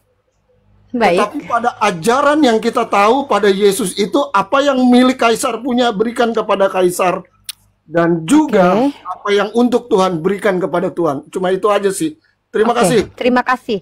Sebelumnya saya sangat berterima kasih kepada Bang Lauman yang sangat jujur malam ini, dan semoga ini membuka cakrawala berpikir umat Islam. Beginilah teman Kristen kita. Mereka itu akan patuh kepada ajaran Kristen. Abang akan patuh kepada ajaran Yesus? Betul? Bang Lauman? Akan mengikuti ajaran kasih. Memang begini, saya memang No. Saya hanya mengkonfirmasi, my brother. Sebentar Abang aja. tadi sudah panjang lebar. Saya hanya konfirmasi saja. Saya cuma sebentar aja. Gini, memang ajaran kasih itu tidak mudah untuk diimplementasikan ya. No, bukan itu. Itu urusan kalian. Kalian mau sulit kayak mau enggak, itu bukan urusan kami. Saya bertanya, apakah menurut Anda itu ajaran yang harus diikuti? Seperti yang diperintahkan Yesus, patuh kepada Kaisar, patuh kepada harus mengikuti apa yang disampaikan Yesus. Lebih tepatnya saya bacakan ayatnya dalam kitab Roma pasal 13 nomor 1. Tiap-tiap orang harus takluk kepada pemerintah yang di atasnya, sebab tidak ada pemerintah yang tidak berasal dari Allah, dan pemerintah-pemerintah yang ada ditetapkan oleh Allah. Di ayat selanjutnya kita baca. Nanti saya mau bertanya tentang ayat ini, sama dengan apa yang Anda sampaikan. Sebab itu barang siapa melawan pemerintah, ia melawan ketetapan Allah. Dan siapa yang melakukannya akan mendatangkan hukuman atas dirinya. Saya tanya sama Anda akan ikuti ajaran ini? Saya pikir kalau memang ini adalah ajaran, saya akan ikuti. Terima kasih. Maka ketika VOC menjajah Indonesia, bolehkah Anda melawan VOC? Gini loh. VOC, saya bertanya, ya, VOC memerintah VOC, pada waktu itu di VOC Indonesia. itu adalah Bolehkah Anda melawan Benar. VOC mengikuti ajaran Nabi Muhammad? Yang saya tahu VOC itu adalah Federasi Dagang. Penjajah Federasi Portugis, Spanyol, dan VOC yang menjajah negara kita, yang datang secara sejarah disebut sebagai penjajah, bahkan Belanda pun meminta maaf atas penjajahan yang dilakukan ke Indonesia. Saya tanya sekali lagi, my brother pengikut Yesus, bolehkah Anda sebagai pengikut Yesus ketika kita dijajah negara kita oleh penjajah, bolehkah Anda sebagai pengikut Yesus mengikuti ajaran Nabi Muhammad? Apa itu? Boleh memerangi orang yang memerangi. Apakah Anda akan ikut kami berperang melawan penjajah? Jawab. Ini memang ini ada apa namanya? Ada sedikit pembelaan. Saya cuma bertanya. Tinggal jawab aja, Bang. Bisakah Anda nanti kalau seandainya kita dijajah, sementara Anda harus patuh kepada pemerintah, siapa itu penjajah?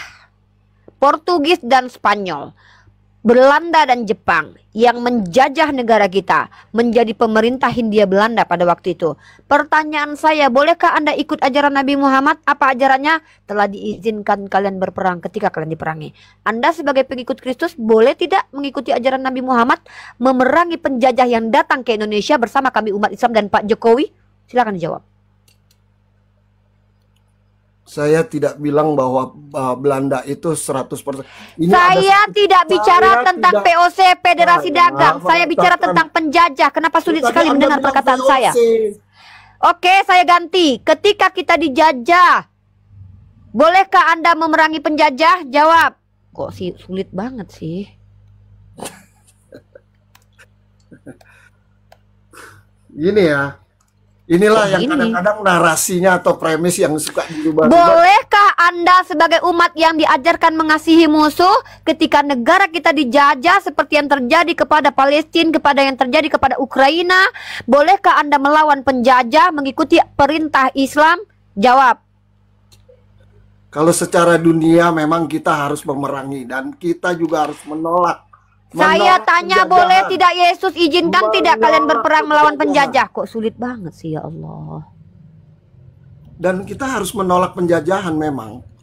Karena penjajahan itu sekarang ya kan. Bagaimana cara menolak penjajahan? Kalau seandainya penjajah datang ke sini bercokol seperti yang pernah datang Portugis, Spanyol, Belanda datang menguasai negara kita, apa yang Anda lakukan? Menari hula-hula bamba untuk mengusir mereka? Jawab. Kenapa UNI mencampur adukan negara dengan agama?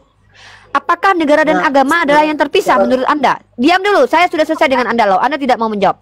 Cowok jahat. Apakah Tuhan Anda tidak mengatur kenegaraan? Ya di saat itu kan belum bernegara. Oh, berarti Tuhan Anda tidak mengatur masalah kenegaraan. Ya, Tuhan Anda mengatur ngapain umat, datang ke bukan dunia kalau gitu? mengatur umat, bukan mengatur negara gitu. Oke, jadi kalau seandainya kita dijajah, apa solusi dari Tuhan Anda? Ya kalau kita tersakiti ya disakiti balik kan gitu. Harus diperangi Terus? balik kan ya. Bagaimana dengan ajaran kasihi musuh? Ya kalau daripada mati sia-sia mah. Oh, berarti Mendingan. boleh.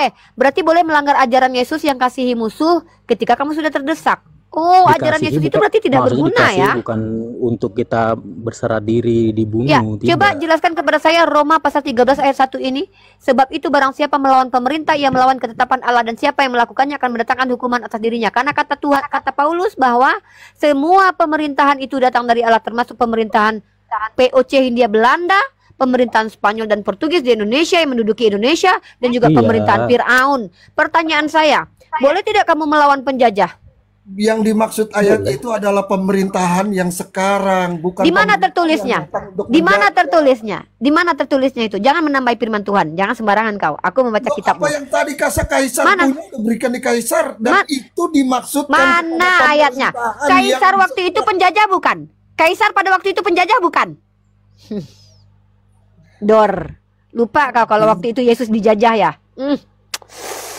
Pembela penjajah memang kalian ini. Ini. Pantasan kalian ini adalah orang-orang yang suka menjajah. kalian juga Ternyata tidak memang tahu kalian bagaimana- diajarkan membela penjajah. Begini. Kalian ini akan jadi londo ireng kalau kita dijajah lagi karena Begini. kalian tidak Begini, boleh melawan Bangsa penjajah. Yahudi itu juga mempunyai kesalahan yang akhirnya mereka juga mendatangkan pada dirinya, yaitu apa? Untuk kesalahan bangsa Yahudi sendiri akhirnya Saya mereka bertanya, Ketika Paulus mengajarkan untuk patuh kepada pemerintah yang waktu itu penjajah, Anda kalau seandainya pemerintahan yang berada di Indonesia ada penjajah, Anda patuh atau tidak? Ikut Paulus atau tidak?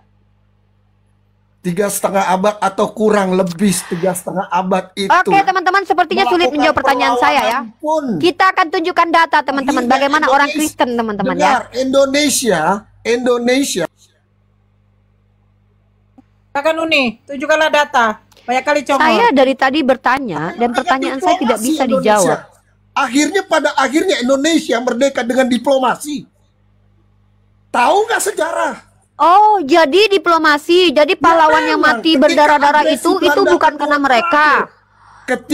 Jadi pahlawan kita yang meninggal karena penjajahan itu tidak ada gunanya karena kemenangan kita karena tidak bisa terlepas ketika melawan fisik. Jadi mereka yang berpegang bambu runcing itu cuma hoaks. Dengan diplomasi. Inilah saking ingin membenarkan penjajah, dia katakan kita menang dengan diplomasi dan dia melupakan mempunyai kemerdekaan. Makanya knowledge itu jangan cuma bacot, tapi juga tahu yang bacot tahu banyak aja. Tahu sejarah nggak diplomasi Indonesia itu merdeka dengan diplomasi. Apa poinmu? Berarti pahlawan-pahlawan kita yang mati itu nggak ada harganya mereka? Yang nggak bilang ada harganya Anda sendiri dengan ya sudah, saya bertanya, ketika di ajaran Anda musuh harus dikasihi, pemimpin yang adalah Indonesia merdeka dengan diplomasi. Itu buktinya apa? Coba tunjukkan datanya. Coba tunjukkan baca datanya. Ada no, lu yang bawa argumen, lu yang tunjukkan data. Kita tunjukkan data ya, tunjukkan data. Nggak usah, orang juga pada tahu, udah. Ini dia nih ngomong bacot, nggak ada data nih. Teman-teman, saya akan buktikan kepada kalian semua bahwa bahkan saya mendapatkan satu literasi yang sudah saya bahas dengan Kores tadi. Ini menarik. Nomensen, salah satu penginjil di tanah Batak itu bersama dengan penjajah. Saya akan bawakan datanya. Tapi sebelumnya saya mau bawa data untuk kalian dulu. Tadi saya sudah tunjukkan bahwa mereka tidak mampu menjawab pertanyaan saya. Kalian umat Kristiani yang diperintahkan patuh kepada penjajah, patuh kepada pemerintah yang adalah penjajah pada waktu itu, boleh tidak melawan? Di dalam kitab Roma pasal 13. Sekarang berani nggak? Apa kaitan dengan Arab Saudi? Apa kaitannya dengan Arab sekarang Saudi? Bagaimana keadaan Arab Saudi?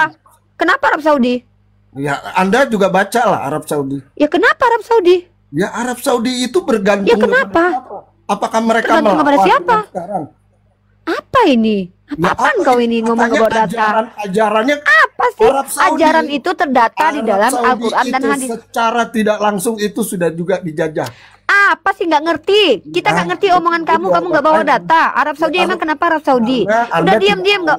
Ini orang ngomong nggak bawa data nanti kita bahas. Apa urus Arab Saudi? Kenapa Arab Saudi emang? Arab Saudi baru kemarin bikin konser itu. Apa? Mereka baru bikin konser. Kenapa Arab Saudi? Arab Saudi itu luas. Arab Saudi yang mana yang mau kebahas? Apa ini? Sekarang lebih ya keren, emang keren. Arab Saudi memang keren. Beda dengan negeri tempat Tuhanmu lahir. Negeri tempat Tuhan kau dilahirkan itu hancur lebur sekarang. Arab Saudi keren emang. Kenapa emang? Moderat. Saya juga bangga sama pangeran. Memang kau perlu bangga dengan orang Arab Saudi. Orang Arab Saudi mau open minded. Kau tengok tuh kampung Tuhanmu itu hancur lulu lantak di bom itu sekarang. Wahabi udah bergerak di sana. Apa itu Wahabi? Siapa yang Wahabi yang tidak bisa bergerak? Sebutkan satu nama. Nggak jelas kau ngomong apa ini, nggak bawa data. Ya, saya akan tunjukkan kepada teman-teman ya. Apa ngomongnya entah kemana-mana. Arab Saudi pula dibawa. Arab Saudi baru kemarin konser, nggak tahu kau. Mereka aja baru konser. Kau pikirkan itu tempat kampung Tuhanmu yang hancur lebur sekarang itu. Kampung Tuhanmu lo berantakan. Nah, kampung Nabiku aman damai. Kampung Tuhan kau. Kampung Nabiku aman damai. Kampung Tuhan kau kayak mana? Ngeri kali loh, brother. Kau mau bandingkan kampung Tuhanmu dengan kampung Nabiku? Nggak terbandingkan indahnya kampung Nabiku. Siapa yang mau tinggal di kampung Tuhanmu sekarang? Ngeri kali, bah. Mau membandingkan kampung Tuhannya sama kampung Nabi kita dia. Apa-apa. Nah, teman-teman, ini adalah sebuah literasi yang cukup bisa dikatakan kredibel ya. Karena ini bukan punya Islam. Oke. Ini adalah dari Washington DC Times. Terima kasih kepada Abang Da Jibril yang telah berbagi literasi ya. Ya, Bang Jibril, terima kasih, sehat selalu. Doakan teman-teman, minta doa buat Bang Jibril ya, karena semoga beliau selalu diberikan kesehatan oleh Allah Subhanahu wa taala ya. Semoga beliau selalu diberikan kesehatan, ilmu yang luas, karena bagaimanapun juga kontribusi beliau dalam data itu luar biasa banyak banget. Ya. Nah, oke. Judulnya apa? Which religion is the most violent? Kita terjemahkan ke bahasa Indonesia deh. Ya, karena kita orang Indonesia. Masa Bible aja diterjemahkan ke bahasa Indonesia. Kita bahas di sini apa? Agama mana yang paling kejam? Ya. Ternyata di sini teman-teman kita akan menemukan. Bentar. Salah pula. Nah, kita bahas di sini ya. Nah, ini dia.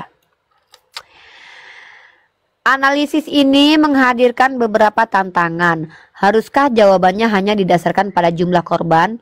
Profesor Juan Cole dengan santai memperkirakan bahwa umat Kristen menyumbang 50 kali lebih banyak kematian akibat kekerasan dibandingkan umat Islam sepanjang abad yang lalu. Wow. Ini di mana datanya? Di mana ini datanya? The Washington Times publishnya itu tanggal hari Rabu 31 Desember 2014. Ternyata analisis ini menghadirkan beberapa tantangan. 50 kali lebih besar banyaknya kejahatan orang Kristen. Di mana judulnya? Agama mana yang paling kejam? Karesteng. Oke.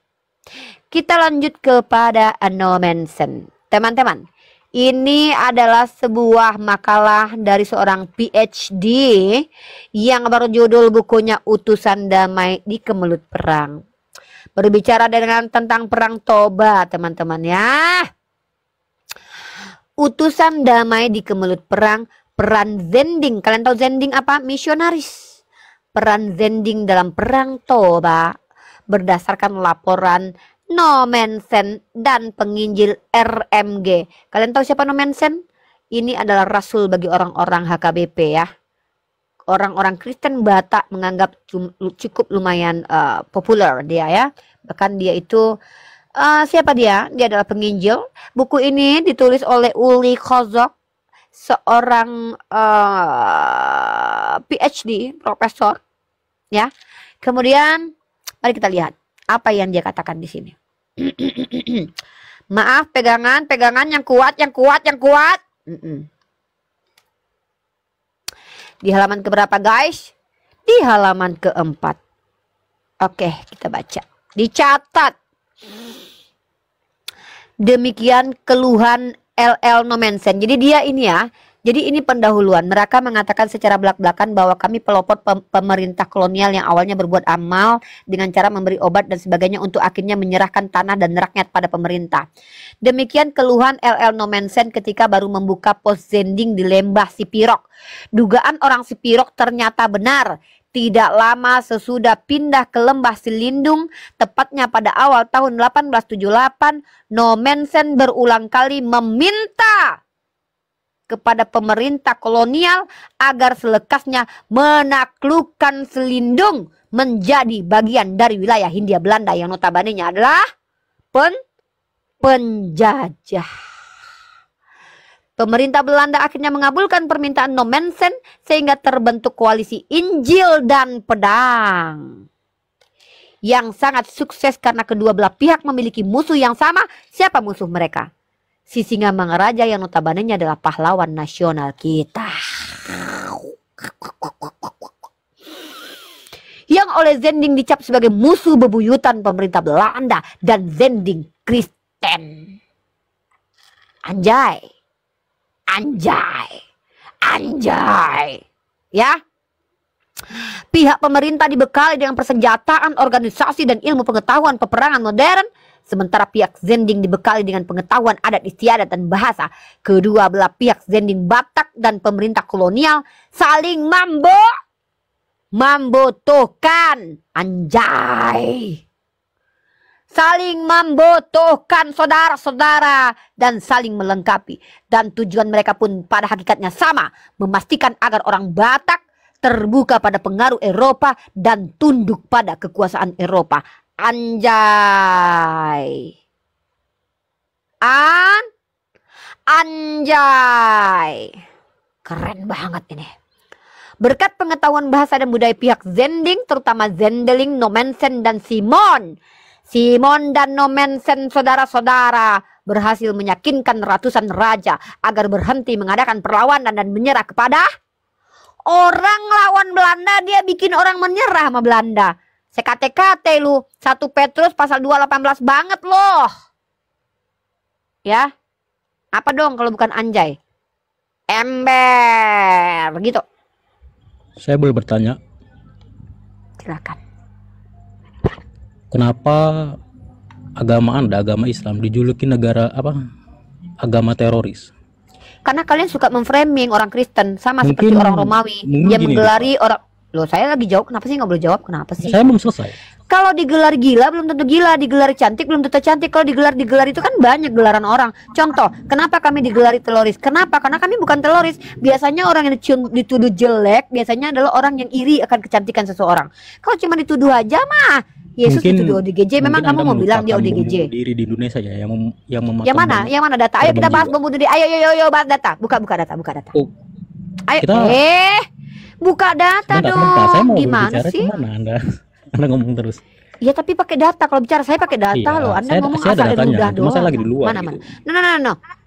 Makanya persiapkan diri Anda masuk ke ruang ini, Pak. Bawa datanya. Ya Anda tahu lah ini kan malam mingguan. Saya tidak bisa. Ya udah kalau gitu nggak usah banyak bicara, Pak. Diam aja. Ya, tutup mulut Anda. Nanya aja udah. Ingin meluruskan perkataan Anda. Perkataan Anda ini bisa. Apaan sih ngomong nggak jelas banget. Bisa merusak kedaulatan rakyat gitu. Oh ya? Merusak mana daripada Nommensen yang mengajarkan untuk menyerah kepada Belanda? Mungkin Anda melupakan bom bunuh diri yang dilakukan oleh Imam Samudra ya. Siapa tuh Imam Samudra? Oke, saya tanya kepada Anda, coba tunjukkan kepada saya Imam Samudra itu adalah seorang hafiz Quran yang taat beragama dan betul-betul memahami esensi Islam dengan baik dan benar, atau tolong tunjukkan di Al-Quran atau hadis saya apa yang dilakukan. Kan baru aja saya tanya gimana sih ini. Bawa data dong kalau bicara, brother. Ya ada datanya, tapi saya bisa. Mana? Ya udah, kalau nggak ada data jangan banyak bicara, brother. Ya, ini kita kenal siapa KKB. Dia. Itu saya tanya itu KKB itu orang Kristen atau orang Islam? KKB Islam atau Kristen? Yang sampai sekarang masih nggak berhenti mengganggu aja itu KKB itu Islam atau Kristen? Yang kita tahu agama Anda adalah agama teroris. Itu yang kami tahu. Siapa yang bilang? Yang bilang siapa? Semua, banyak yang bilang. Ya mana? Coba tunjukkan Pak Jokowi mengatakan Islam agama teroris. Coba katakan bahwa Mark Zuckerberg. Coba siapa tuh orang-orang yang punya. Dan ini diakui oleh Amerika. Ini orang kenapa sih? Kenapa sih ini orang kalau ngomong cuma sekedar tendensius doang nggak pakai data? Kita memiliki porsi yang Ya sama. mana? Siapa yang bilang? Skolar mana yang bilang? Bukan skolar Den. Paus Vatikan ada nggak bilang kalau seandainya agama Islam adalah agama teroris? Coba Paus Vatikan mana gitu? Tunjukinlah data biar saya tahu siapa orang yang mengatakan bahwa Islam ini agama teroris. Oke, saya tanya sama kamu, orang Islam mana yang pernah mengganggu kehidupan kamu? Ini banyak bacot nih orang yang nggak bawa data ya, aneh. Yang ngapain meski takut kalau saya tidak memiliki data? Sebentar, saya tidak bisa buru-buru juga. Kacau jahat. Maaf. Jadi di September 2001 juga di New York ya. Pemboman juga dilakukan oleh Al-Qaeda. Itu booming di dunia. Jadi kalau kita Sadi Purwanto, selamat malam. Agama apa? Iya, maksudnya gini, kalau kita sejahat Mbak Ripa. Enggak gini, kalau ada agama Islam, ada Ripa di sini. Kami aja diem. Anda baru naik, itu namanya Anda seakan-akan mengajari. Bukan karena saya aja Manora diem. Gini. Kenapa biarkan aja itu Ripa yang mengatasi. Udah, Anda dibawa aja deh. Udah dibawa aja, Udah. Ya, ini aku kasih tahu sama kalian ya, saudara simanku. Begini ya, saudara simanku ya. Begini saudara simanku, bukannya saya tidak mengizinkan kalian berbicara. Kalian baru naik, memotong. Jadi mohon maaf, itu seakan-akan kalian mengajarin orang. Sementara ini Rifa lagi berbicara. Biarkan aja, saya aja diem. Nora aja diem. Rifa itu lebih pinter lah, Rifa itu bisa membawa data. Biarkan aja dulu Rifa mengatasinya. Nanti ada masanya kalian baru naik, langsung bicara. Seakan-akan Ripa nggak bisa mengatasi. Nggak boleh kayak gitu. Duduk dulu, diem, duduk. Nanti ada waktunya host menyapa.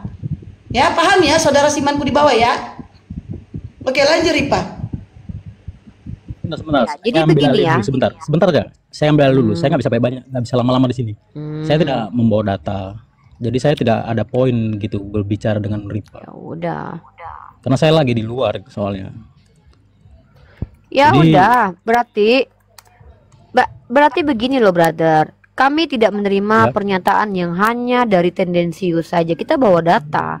Saya ya, bawa ada data di saya sini. bisa dapat membuktikan, tapi saya lagi Ya di luar. silakan. Kamu tahu tidak apa yang dimaksud dengan ajaran? Ajaran itu adalah ada perintah di literasinya untuk menjajah. Saya sudah buktikan agama kamu seperti itu. Bahkan agama kamu mengajarkan untuk patuh kepada penjajah. Itu fix. Nah, di Al-Quran saya, di hadis saya ada tidak seperti itu. Bahwa Allah kami memerintahkan kami untuk menjajah.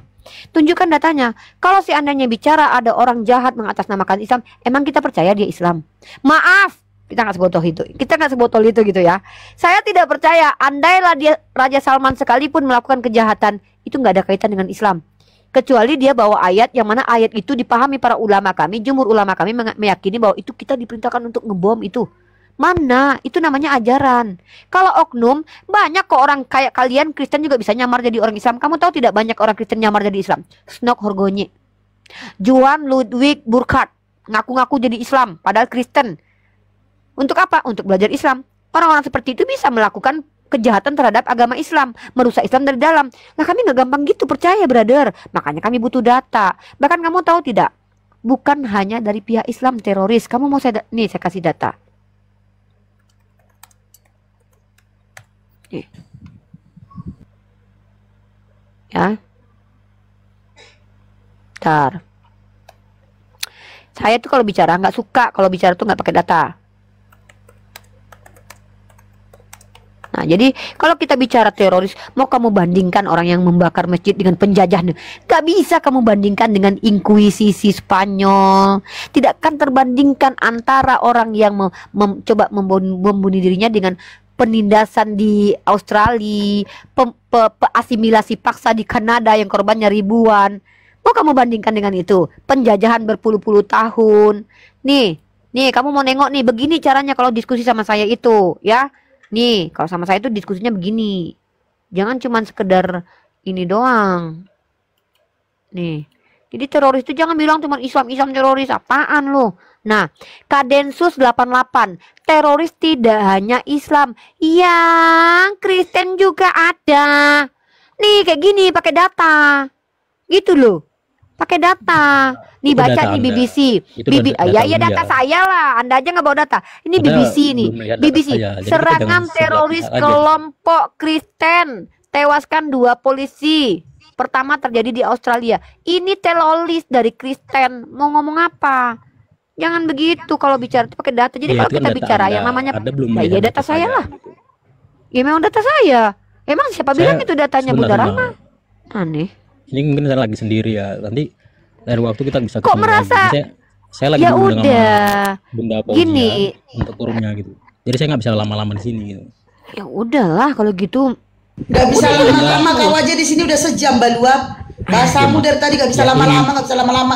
Bilang aja gak bisa jawab. Nah, bro, mau kau tahu? Apanya yang Kau jawab? Bukan mau pertanyaan. nggak kamu saya putarkan video dari petinggi KKB yang mengatakan Gini, kita laskar gini. Tuhan, kita adalah. Kamu tahu nggak itu? Bawa dalil apa? Banyak yang terpanggil, sedikit yang dipilih. Dengar ya, KKB saja ayat yang bukan ayat perang saja bisa dijadikan ayat perang sama mereka loh. Banyak Gini, yang gini. terpanggil, sedikit yang dipilih. Kamu pintar Apalagi kan? ayat Kamu pintar kan? tumpas lah yang dibawa. Kamu berani nggak diskusi Apa? dengan Pastor Andi?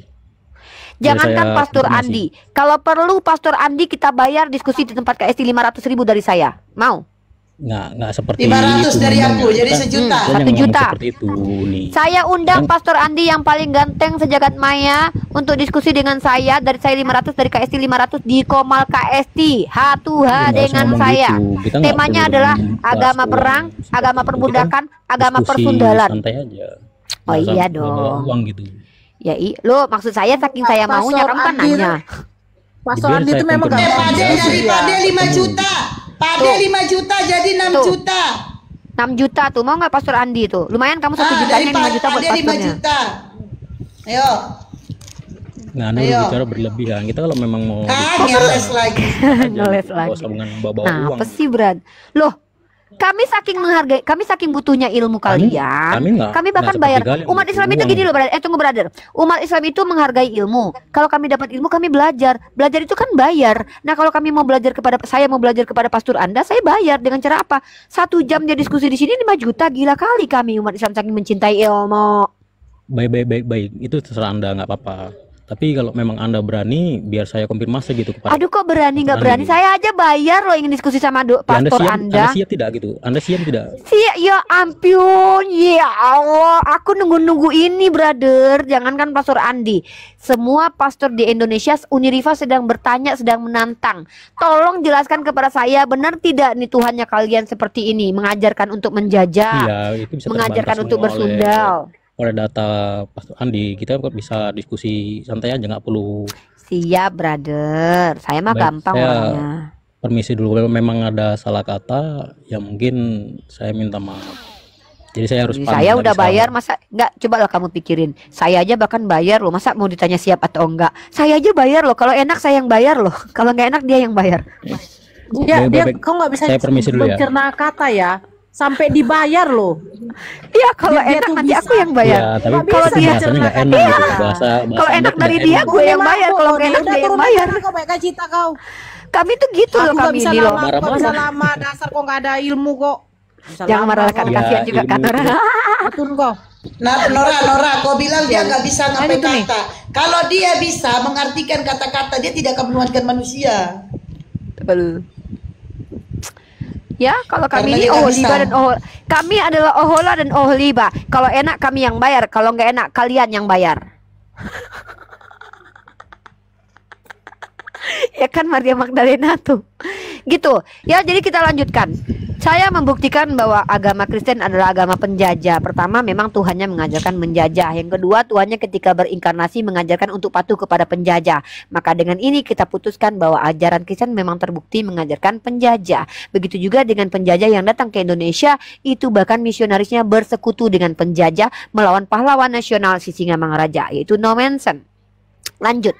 Yang selanjutnya adalah tema kita adalah ajaran agama lendir. Wow.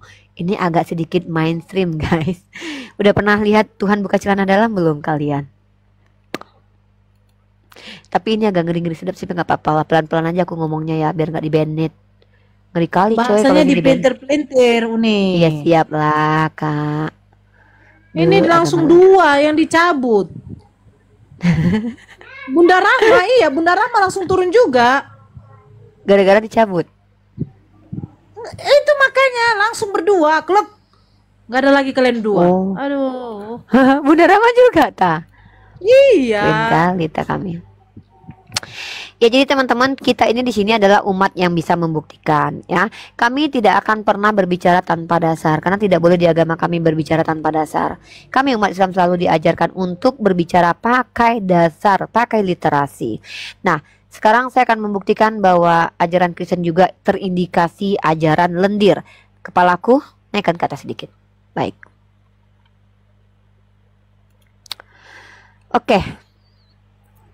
Aku buka data dulu ke ST sebentar. Sebelum aku bernarasi, maka aku akan menunjukkan beberapa ayat-ayat kudus ya. Ini ayat-ayat kudus ya teman-teman. Ayat-ayat kudus. Kalian tahu nggak ada kelamin kudus? Kalian berdua tahu nggak? Kak Nora, Kak Nora presentasi dulu lah. Trinitas kelamin tuh Kak Nora suruh besarkan dulu. Dia suruh ngajar dulu nih. Kemarin udah diajarin di depan Bang Zuma, udah dibenerin Bang Zuma. Coba Nora silakan ajarkan Trinitas versi kelamin kudus, silakan. Aku sakit kepalaku gara-gara 2 telur 1 pidong lah. Udah tahu tidak bisa bersundil. Suruh pula ajarin mereka nih. Uni gara-gara itu loh, ada yang state videomu loh. Di mute tuh nih. Apa katanya?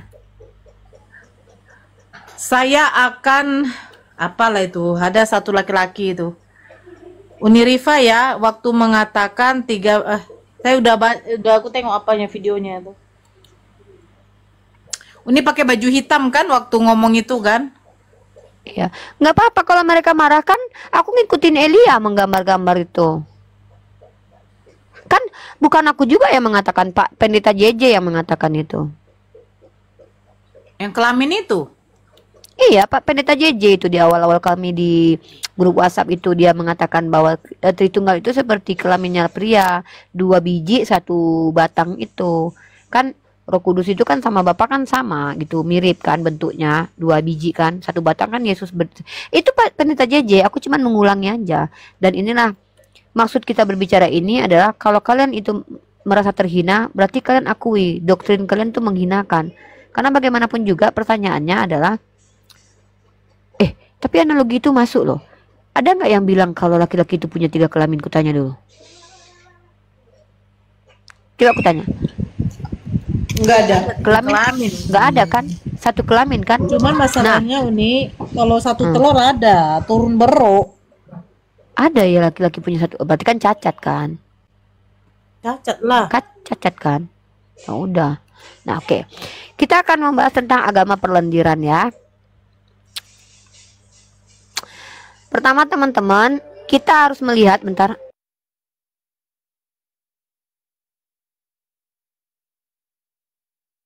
Pertama kita pakai dalil dulu ya. Saya selalu pakai dalil dulu baru faktual ya. Pertama dalil baru faktual. Nah, dalilnya adalah di sini. Bentar nih. Nah, nih. Dalilnya adalah ini ya. Kalau kita lihat Tuhannya teman-teman Kristen ini memang memiliki banyak sekali indikator agak mesum-mesum gimana, karena dalam Bible sendiri kalau kalian lihat ya ada buah pelir kudus ya. Pelir itu sangat kudus teman-teman. Nah ini dia. Pelir itu sangat kudus. Jadi kalau ada pelir yang cacat dan pecah itu tidak boleh masuk ke jemaat Tuhan. Nah ini ya imamat nih. Orang yang hancur buah pelirnya atau yang terpotong, berarti artinya apa? Pelir itu harus kudus. Maka memang kelamin ini sangatlah kudus ya. Kemudian kalau kita lihat kelamin, kata kelamin di sini ya, banyak sekali kelamin-kelamin yang dibahas di sini termasuk dalam kitab Yeskiel. Mana ya? Zakar kuda. Ini dia. Tuhan sendiri mengumpamakan Tuhan ia birahi kepada kawan-kawannya bersundal. Di sini disebutkan zakar ya. Artinya Tuhan terbiasa dengan perkataan ini. Nah, dari sini maka saya katakan Tuhannya Kristen sudah terbiasa dengan kelamin. Faktanya lagi apa? Dalam Nahum pasal 3 ayat 5. Lihat aku akan menjadi lawanmu, demikianlah firman Tuhan semesta alam. Aku akan mengangkat ujung kainmu sampai ke mukamu dan akan memperlihatkan auratmu kepada bangsa-bangsa dan nih kemaluanmu kepada kerajaan-kerajaan. Ini Tuhan membuka celana dalam ya. Ini Tuhan yang membuka celana dalam. Nah maka kenapa saya katakan dari ajaran maka akan terjadilah aktualisasi. Emang firman Tuhan. Ya ini firman Tuhan. Demikianlah firman Tuhan semesta alam. Aku akan mengangkat. Ini kerjaan Tuhan ini. Buka celana dalam ya. Tuhan yang buka. Bukan aku yang buka celana dalam. Nah mari kita lihat. Gara-gara ayat itu. Nih. Deretan kasus biarawati jadi budak SKS. Pastur sejak 1990. 1. Kemudian lanjut ya, pindah kita ke Spanyol. Aduh, skandal SKS besar-besaran guncang gereja Katolik Spanyol, korban ribuan anak. Coba carikan kalau ada Islam yang korbannya sampai ribuan gini di gereja, di masjid atau di pesantren, tolong tunjukin ya. Kemudian lagi Polandia diguncang skandal pesta SKS GAY, lagi-lagi di gereja. Maksud aku kalau cuma di rumah nggak apa-apa, tapi kenapa kompak di gereja gitu loh ya. Pertanyaanku kenapa di berbagai negara terus kompak di semua gereja. Lanjut ya, lanjut. Kita akan tunjukkan ini. Nggak mungkin ini ada Roh Kudusnya. Penyelidikan temukan 1000 kasus pelecehan SKS di gereja di Swiss. Tadi Spanyol, sekarang kita ke Swiss. Sejak tahun 1950 lagi-lagi terjadi. Lagi kita pindah lagi. Masya Allah. Komisi Perancis, kita pindah ke Perancis. 3.000 pedo. Mereka suka menuduh Nabi kita. Padahal di mereka banyak pedonya. Di mana? Lagi-lagi gereja Perancis. Lagi-lagi gereja. Lagi-lagi gereja saudara-saudara. Lanjut. Geger 200. Anjay, astagfirullahaladzim. Ini 200.000 anak loh. Lagi-lagi di gereja para uskup pelakunya. Spanyol. Lagi-lagi gereja. 4.800 korban pelecehan SKS. Gereja Katolik Portugis. Lagi-lagi gereja. Anjay. Ya, lanjut. Komisi Prancis 3.000 pedo di gereja Katolik. Artinya apa? Ini yang ingin saya bawakan kepada teman-teman. Ya. Kalau seandainya itu oknum, maka itu tidak akan terjadi di merata tempat. Kok ini doyan? Masalahnya adalah kejadiannya di gereja, korbannya ribuan, pelakunya ratusan. Maksud gue gini ya. Kalau seandainya gue paling nggak suka saya paling tidak suka mengeneralisir. Maksudnya adalah yang namanya penjahat pasti ada di setiap orang beragama. Tapi ini kenapa kok bisa merata di seluruh negara dan kejadiannya di gereja, korbannya ribuan, pelakunya ratusan. Yesus turun naik mengkristenkan Paulus. Kemana Yesus ketika anak-anak kecil bocil-bocil ini dihantam sama burung para pastur bukongnya? Kemana itu Tuhan? Padahal Tuhannya turun naik. Apa gunanya Yesus mati di dunia ini sementara dunia semakin menggila? Kalau ditanya apa gunanya Nabi Muhammad hadir? Arab Saudi. Bahkan gara-gara Nabi Muhammad, kampung halamannya Tuhan orang Kristen 400 tahun pernah damai di bawah pemimpin Khalifah Umar Ibn Khattab yang dilanjutkan oleh Islam. Kristen ke gereja, Yahudi ke sinagoga, kemudian Islam ke masjid. Bayangkan kehadiran Nabi Muhammad membawa damai setidaknya 400 tahun di kampung halaman Tuhannya orang Kristen. Arab Saudi sampai sekarang lihat. Tapi apa yang terjadi? Tuhannya orang Kristen udah 33 tahun hidup di dunia. 3 tahun mengajar. Apa gunanya buat peradaban? Coba saya tanya dulu. Apa kontribusi Tuhannya umat Kristen buat peradaban? Kalau Nabi Muhammad banyak. Kalian mau saya tunjukin pengakuan-pengakuan orang-orang hebat. Baik, saya akan tunjukkan kepada kalian bagaimana orang-orang terpelajar mengklaim, mengakui. Kalau dari omong kosongnya orang-orang awam Kristen yang marah kepada kita, saya nggak peduli. Saya lebih mengutamakan apa pendapat para sekolar. Siapa sekolar? Mereka-mereka orang yang terpelajar, yang memiliki ilmu pengetahuan, yang memberikan kesaksian tentang Nabi kami Muhammad Sallallahu Alaihi Wasallam. Maka saya akan beritakan kepada kalian pada malam kali ini. Maaf kalian akan bosan dengan data karena ini tsunami fakta, tsunami data. Maaf kalian akan sedikit terganggu dengan fakta-fakta dan realitasnya umat Islam. Maaf. Saya akan tunjukkan kepada kalian. Pertama kita mulai dari siapa? Nih dia. Data lagi. Saya pantang bicara pakai air ludah doang. Pakai data. Bagaimana Islam itu? Bagaimana Islam menurut para sekolar ya? Mr. Wallace, seorang pengarang terkenal bangsa Inggris mengatakan demikian. Di dalam Al-Quran banyak sekali barang-barang yang mendorongkan kelingkaran hidup baru. Al-Quran itulah tali perhubungan dunia Islam yang amat kuat. Dunia Islam yang sekarang sedang mengalami nasib perpecahan dan kitab Al-Quran yang akan mengikatnya kembali. Al-Quran dan Pujangga Barat halaman 27. Immanuel DS mengatakan demikian. Hanya dia Muhammad itulah yang mengajarkan kemanusiaan orang-orang Eropa dengan kitabnya bernama Al-Quran. Immanuel DS mengatakan sekali lagi, hanya dia Muhammad itulah yang mengajarkan kemanusiaan orang-orang Eropa dengan kitabnya yang bernama Al-Quran. Hanya dialah yang memberi terang kepada hati-hatinya orang Grek, serta dialah yang menyiarkan beberapa ilmu filsafat, ilmu kedokteran, ilmu rasa, dan lain-lainnya dengan pengambilan arti dari Al-Quran. Siapa kalian, wahai utiwati mena yang udah meninggal? Siapa kalian kiamat? Apakah kalian sekolah? Apa kapasitas kalian berbicara dibandingkan orang-orang ini? Aku batuk kemenangan dulu. J.G. Scott mengatakan demikian. Orang-orang Arab yang dulunya bercerai-berai, berpecah belah setelah dipimpin oleh Muhammad dapat menjadi golongan yang bersatu dan permusuhan menjadi bersaudara. Peraturan dapat berjalan baik pada tempat yang dahulunya jauh dari peradaban itu. Tabiat kasar dapat menjadi halus. Penghidupan kaum dapat diperbaiki. Beribadat kepada Tuhan dapat digerakkan dan perkara yang tak senonoh musnah sendiri. Dalam buku Dasar Islam dan Sejarahnya halaman 20. Lanjut. Profesor Faurwani pernah mengatakan demikian. Ini profesor. Siapa kalian jemaat-jemaat awam yang sudah selama ini berdiskusi dengan kami? Apa kredibilitas kalian?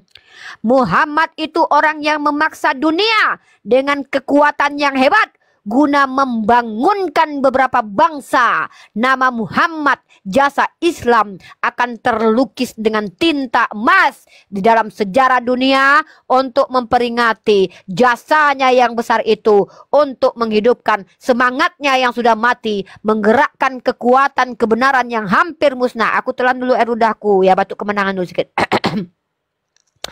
Bangsa Arab khususnya, bahkan seluruh dunia pada umumnya, mulai memasuki kehidupan yang baru berjalan dengan sinar Islam yang besar penerangannya itu.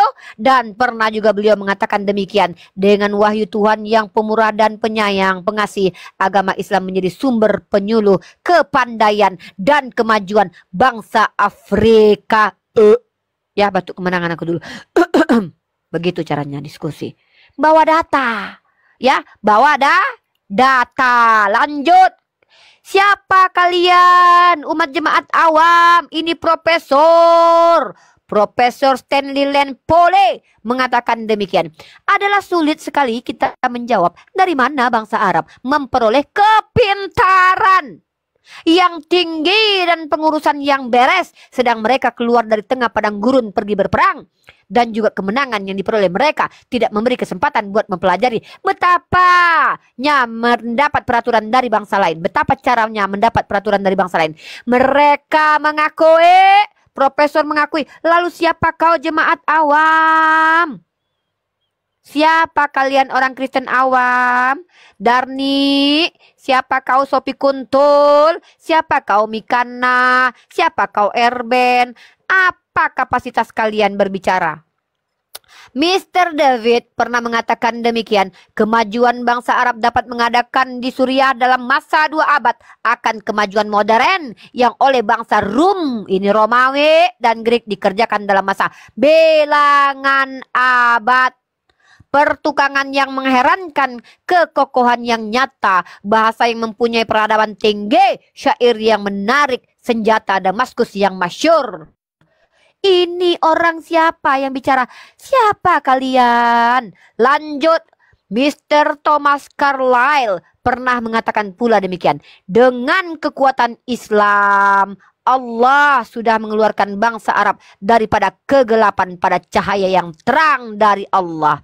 Ini baru 3 saya kasih.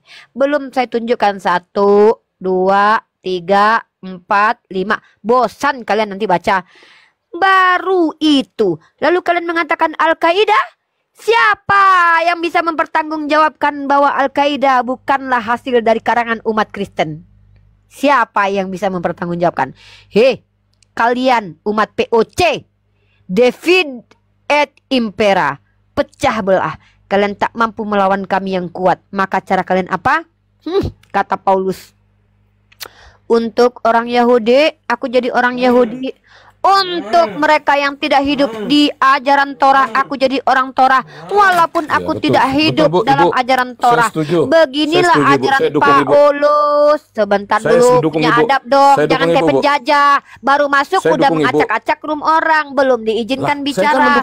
Jangan ikuti penjajah. Penjajah itu adalah yang masuk ke komal orang, mau bicara tanpa diizinkan, mau makan tanpa disuruh. Anda belum diizinkan bicara. Kalau nggak punya adab, minimal bawa Roh Kudus. Assalamualaikum Ibu. Saya mendukung Sebelum Ibu loh. Anda diizinkan berbicara, jangan bicara. Nggak punya adab, nggak diajarkan Yesus Saya adab, setuju, nggak apa-apa. Ibu. Tapi Saya bawa setuju, Roh Ibu. Kudus. ISIS, Saya tidak minta Anda Al-Qaeda, setuju atau Somalia. tidak. Itu Nah, apa sih ini orang Kristen kok banyak katakan banget itu ikuti terbukti nyata, penjajah? Bu. ISIS, Watak Somalia. penjajah. Ya isi toh. Oke. Silakan Taliban. bawa data. Taliban. Bawa Ya, itu data. Taliban Bawa data. itu. Kenapa Taliban? Nggak, saya sudah mendukung Ibu. Saya datanya saya Data. dukung Ibu. Bahwa Eh. Taliban, Aduh. Somalia. Lah, saya kan mendukung Ibu. Kalau Kenapa bicara, Ibu oke, menentang kita, saya? oke. Saya Baik, kan kita. sesuai apa yang Ibu sampaikan. Ini watak Taliban, penjajah tuh begini ISIS. banget. Loh, kok jadi Ibu menentang Teman-teman, saya akan menunjukkan data yang sangat mencengangkan ya. Teman-teman jangan kaget dengan data saya ya. Kalian akan menyaksikan satu data Saya yang membuat setuju kalian dengan- tidak akan bisa Jadi tidur. Saya tidak minta pendapat lu, gue nggak minta lu setuju atau enggak. Iya, makanya kenapa Bapak Ibu saya Anda ini ngapain naik ke setuju. atas? Begini loh, saya setuju. ISIS. Kenapa nih Oten ini ya? Kemudian Kenapa sih pada itu, kejang-kejang ya? kemudian apa namanya, Apple, kemudian juga Instagram itu yang pemain. Itu buatan dari Muslim semua, Bu. Saya setuju sekali. Sesuai dengan Ibu katakan lah. Betul. Nggak ada yang Umat berbeda. Islam Profesor ini semua. adalah umat yang beradab dan berilmu. Gara-gara Al-Khawarizmi, maka orang-orang bisa menjadi budaknya Pemenang umat Nobel Islam itu Islam dengan semua, Bu. menciptakan produk-produk yang kami beli. Kami ini adalah raja. Kami punya uang untuk beli produk yang kalian budak kami ciptakan. Kalian Betul. Kristen Somalia itu itu budak barusan kami. Ketika kalian bekerja, Satelit dibeli Somalia, kalian... Bu. Satelit. Nah, terus? Taliban dibeli Somalia. Itu semua saya dukung. Kenapa? Itu Iya, benar, Bu. terus? Setuju, Ya, setuju. kenapa? Iya, betul. Apa Taliban kaitannya dengan membeli- diskusi? Iya, kaitan dengan Kan diskusi Ibu tadi apa? bilang bahwa pemimpin teknologi, pemimpin masa depan, pemimpin ilmu orang-orang Siapa pintar yang semua bilang? dari Kamu Arab, nggak tahu Islam. diskusi? Kamu tahu tidak data yang saya baca itu adalah orang-orang sendiri, orang-orang yang berilmu. Data Ya, apa sih ini itu orang? benar, Bu. Nggak, kenapa kamu Gimana saya mendukung Ibu kok saya disalahin kamu Ibu? terguncang? Nggak, Ibu. kenapa kamu terguncang? Bukan, saya tidak terguncang, saya mendukung Ibu. Ibu yang Oke, terguncang. kamu mendukung Ibu? saya. Oke, diam dulu, Ibu diam menyatakan dulu. Iya. Ya udah diam dulu. Kalau nggak terguncang diam dulu. Ya, ini saya mau nunjukin data. Ibu, saya- Iya, ya Allah. Udah kamu mendukung saya, diam dulu nih. Saya tunjukin. mendukung data Ibu. Iya, ini saya nunjukin data ini. Kenapa sih? Kayak ISIS, Bu. Iya, saya nunjukin data ini, sabar sih. Kenapa sih? ISIS Ya itu Allah. orang-orang pintar semua, Saya Bu. mau nunjukin ini dulu. Membawa ya. kedamaian. Oh iya betul. Islam itu membawa kedamaian, nggak Pemimpin kayak ilmu. Kristen. Nih. ISIS contohnya, Bu. Iya, ISIS itu siapa yang bilang bahwa mereka adalah orang-orang yang mewakili Islam? Nggak sama kayak ini baru mewakili agama Kristen nih. Gini caranya. Nih. Itu berarti Mengapa umat Kristen dalam sejarah abad pertengahan memusuhi Yahudi? Mari kita lihat teman-teman ya. Siapa yang mengajari untuk ini kita lihat ya, kita terjemahkan saja. Jadi gini nih, kalau Setuju, bicara Bu. tuh pakai data. Makanya perang Iya, Arab diam Israel dulu. itu yang Ini kenapa sih ini orang kenapa sih? Kenapa sih terguncang Saya kan banget mendukung gimana? Ibu. Itu kan Loh, saya nggak, yang lu suruh lu dukung gue siapa? Gue lagi ngaji di sini, gue lagi saya mau kajian. bicara bahwa fakta Di sini kita sedang tidak dukung-mendukung, kita sedang kajian, kita sedang membuka fakta data. sekarang- Kenapa sih? Hei, lu kenapa? Yang nyuruh lu Fakta ngomong sekarang- siapa? Nih ya. Nih, ini teman-teman. Yang mengajarkan untuk menjadi warga antisemit adalah Martin Luther, teman-teman ya. Ini di sini. Iya, makanya Apa sih ini? Iya makanya apa sih? Aneh nih orang. ya sesuai dengan fakta yang Apa sih? Dia kenapa, Arab Kak? Israel. Dia kenapa coba, Kak? Dia kenapa coba? Naik aku mute. Dengar ya, Iya, Gika. langsung tantrum Kamu dia. tuh perempuan atau laki-laki sih? Mulut kau lebih perempuan. Kau suka sama ini ya? Kau suka burit ya? Saya suka Rifa sama ngomong, Rifa. kamu ngomong. Kau naik-naik Saya suka sama kejang-kejang. Kau Rifa. suka sama burit ya? Mulut kau Ibu kalah ngomong perempuan. burit Masa kenapa perempuan Bu- harus ke sana, ngalah Bu? ngadapin Berarti laki-laki Ibu senang mulut sama kayak kau? burit. Berarti Ibu senang sama Karena burit. mulut- Kenapa berpikir Karena ke sana? kalau laki-laki nggak mau diem, ya itu suka sama burit. Enggak, Yakin saya. secara fisiologis Ya udah karena Ibu kalau gitu tiba-tiba kamu mengarah ke diem. burit. Kamu Kemana diem, ke burit, berarti Ibu naik-naik suka diburitin. kejang-kejang coba. Oh, Kamu berarti naik-naik fakta fisiologis, kejang-kejang Bu. coba. Oh, fakta psikologis. fakta Kamu naik fisiologis. kejang-kejang Oke. lu. Fakta Kamu fisiologis itu, lawan Bu. perempuan Oke, apa kita enggak? pakai Kamu fakta. Kalau suka kamu, sama kalau burit. Ibu ngomong soal Kamu burit, melawan perempuan lu. berarti Ibu Yang biasa kamu terbayang lawan dengan burit, isinya perempuan, tuh burit. artinya Kenapa kamu Ibu suka sama tiba-tiba burit. mengarah Kalau ke burit? kamu jantan Iya. beneran, Berarti Ibu kamu mengalami tidak akan pengalaman itu, melawan Bu. perempuan, Kenapa? kan? Mulutnya Itu kamu pengalaman diam yang kan? menyakitkan Mulutnya kamu diam secara kan? bawah sadar. Itu fakta Itu keluar bro. dari mulut Kalau Ibu. laki-laki gak mau diam berarti Ibu tendensius ke sana. Mulutnya Ibu dua, tendensius ke sana berarti mengalami atas bawah pengalaman yaitu sama burit. trauma, Bu. Tuh kan? Jadi naik-naik kejang-kejang panas. Ibu ngomong burit begitu pengalaman trauma. Dasar. Ibu pernah Memang mengalami. Coba ajaran ingat kau dulu. tuh, ajaran Tuhan. Dah, turun. Apa? Enggak, maksudnya Kak Esti bicara burit artinya Kak Esti trauma. Berarti Tuhan lu trauma dong, karena Tuhan lu banyak bicara tentang kelamin loh. Astagfirullah. Naik-naik kejang-kejang gitu loh. Yang dilawan perempuan. Katanya lu laki-laki. Di mana kejantanan lu sebagai laki-laki nggak mau diem? Masa perempuan yang harus ngalah? Perempuan yang harus ngalah. Ya berarti lu suka burit. Gitu loh.